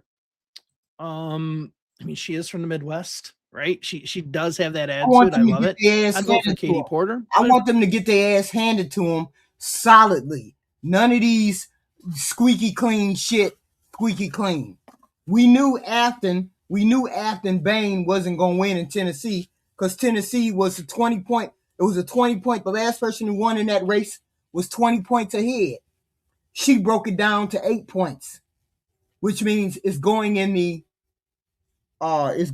right direction. So we want to see what is it going in the right direction. By the time 2026 come, they're going to hand the Republicans their ass because the Republicans deserve to have their ass handed. They hired Donald Trump. when we told them, we warned them, we let them know this person was going to take us around the wrong path. So we're going to see. If he were it, okay, that works. So yeah. Nope. Some of them zombies don't. Zombies the Great don't Canadian Bagel. That isn't the guy. You just got to like. I mean, if it's the bagel, it's gonna take more than 2-3 times for zombies to get it. You got to beat them across the head about 50, 60, 70 times. Then sooner or later they'll see it. Once they see that their precious leader is actually the swamp. He is the swamp. Once they get it in their head that he is the swamp, instead of saying Donald Trump gonna drain the swamp, Donald Trump is the swamp. That's the point. He's such a shitty human being overall, right? And that's not, even if he wasn't in politics, he would be a shitty human being. That's what we're trying to tell him, but they're trying to tell us he's the best president ever, because maybe they never paid attention to any other president. Maybe they don't have no comparison. That's what I think. Maybe you don't have no comparison. Maybe you ain't never seen you ain't never had no economy, because half the people on here really didn't pay attention to politics, right? Until Trump came along. Never paid attention to Obama. Trump came along. He said all kinds of crazy shit. So they started paying attention. Oh, yeah, he say everything he want to say. And he just blah, blah, blah. I don't know. Who the hell knows why they think the way they do? You know, all we heard this evening was a bunch of goofball lying shit. You know, goofball stuff. We all know that the prices haven't went down. We all know that. We all know that this president has goofy shit going on. We all know that. We all know that this person sells pardons for a living. He sells pardons. We know he enriches himself before he cares about the American people. We all know these things. But you cannot tell them these things. You can only keep saying it over and over again. And maybe one day they'll pick up a web page and start looking at other things besides the things they're looking at that confirm their biases.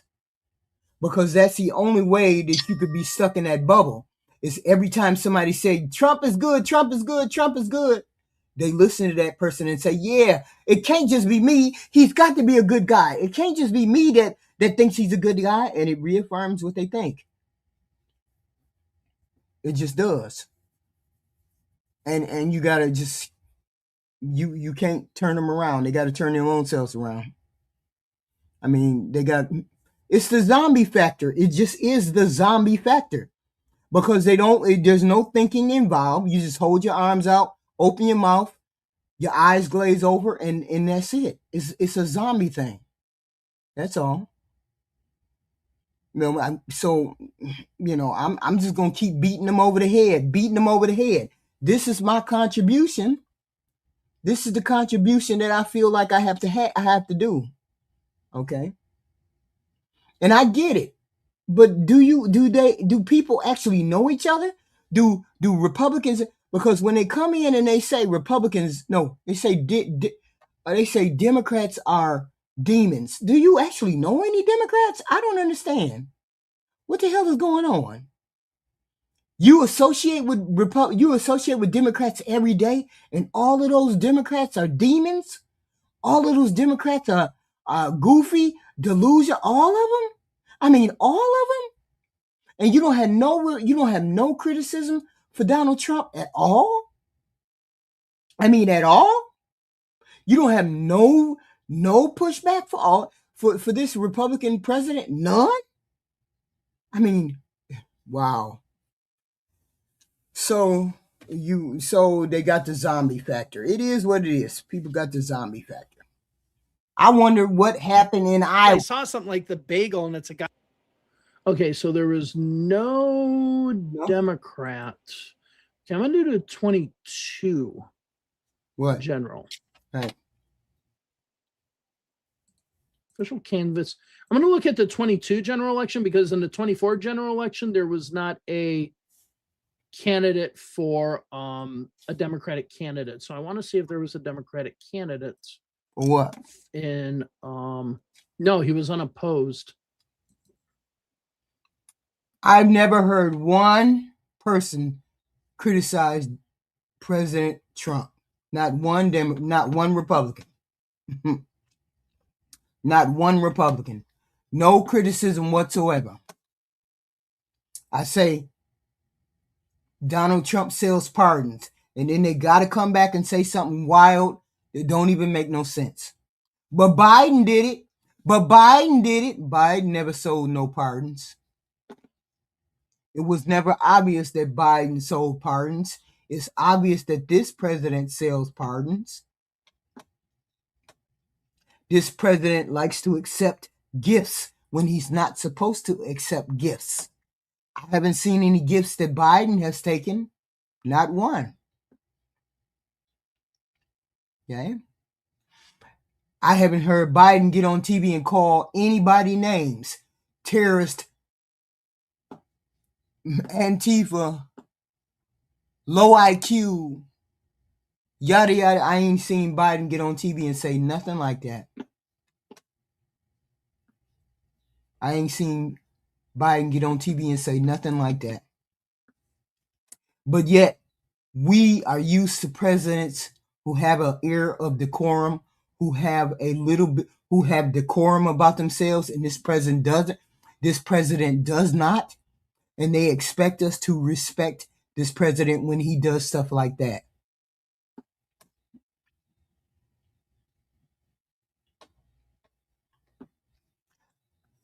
But it's okay. It's okay. You gotta have somebody to.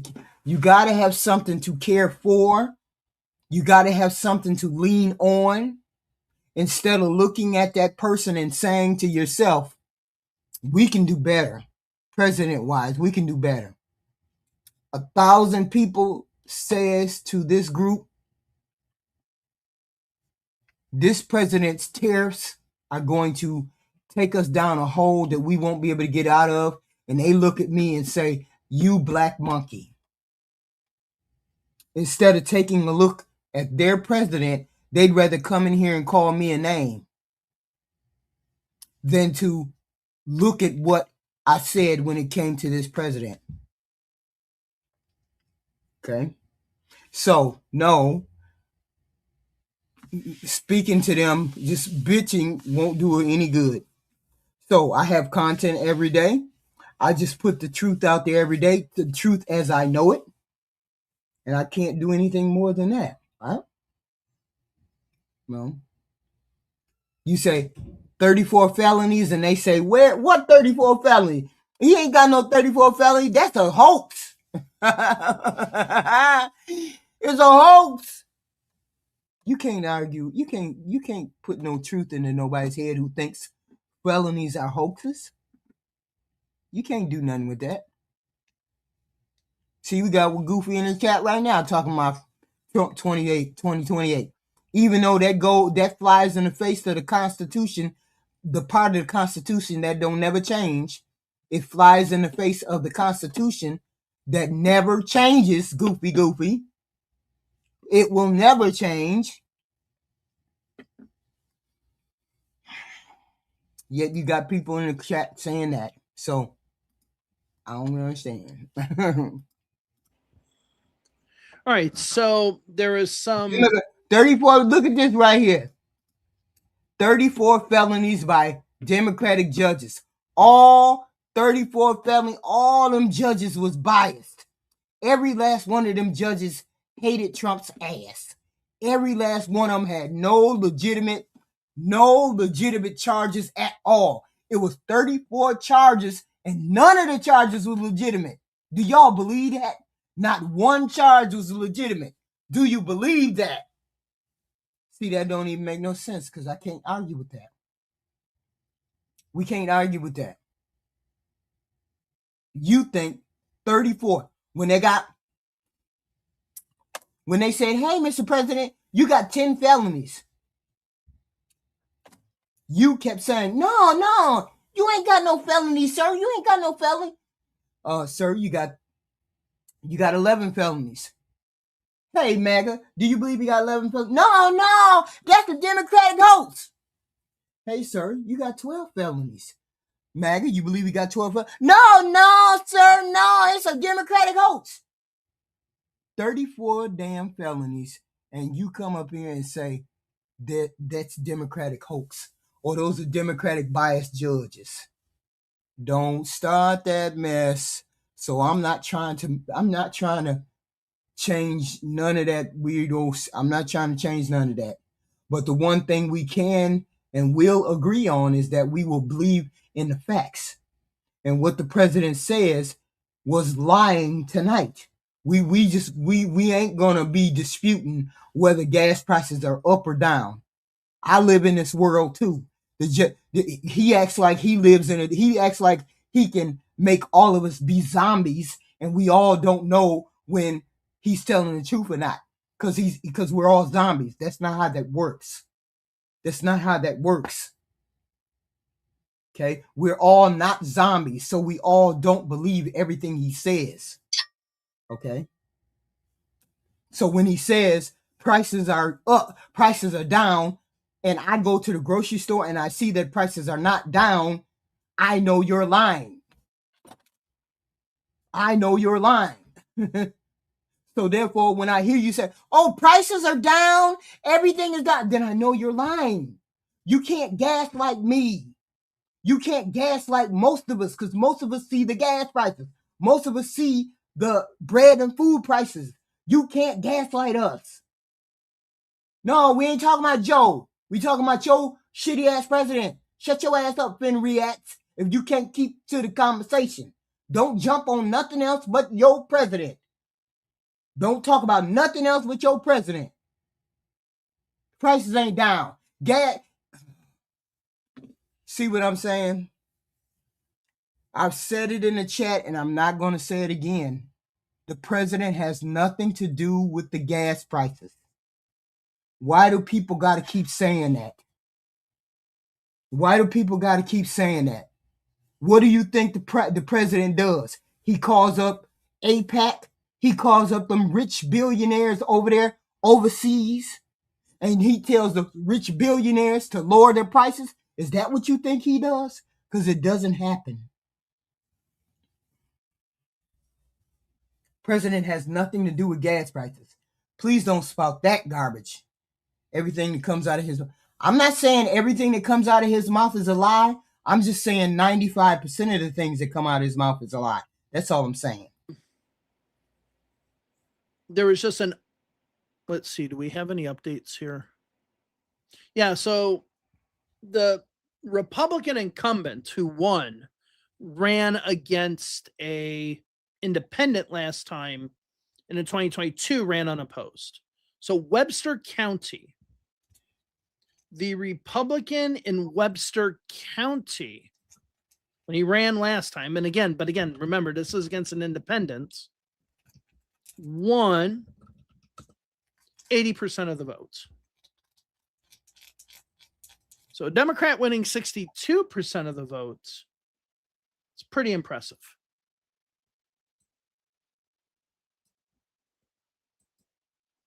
And on top of the fact that I heard when he go to Mar-a-Lago, they make sure it looks like a lot of people in the chat are talking about they make sure that he don't see no black people working in his organization, that those people get hid, or those people get paid to be off, or any number of things is the reason why he don't have no black people working in Mar-a-Lago, because he wants to, because people hide those people. That shit is wild. Talking about the Texas primary. Honestly, I have not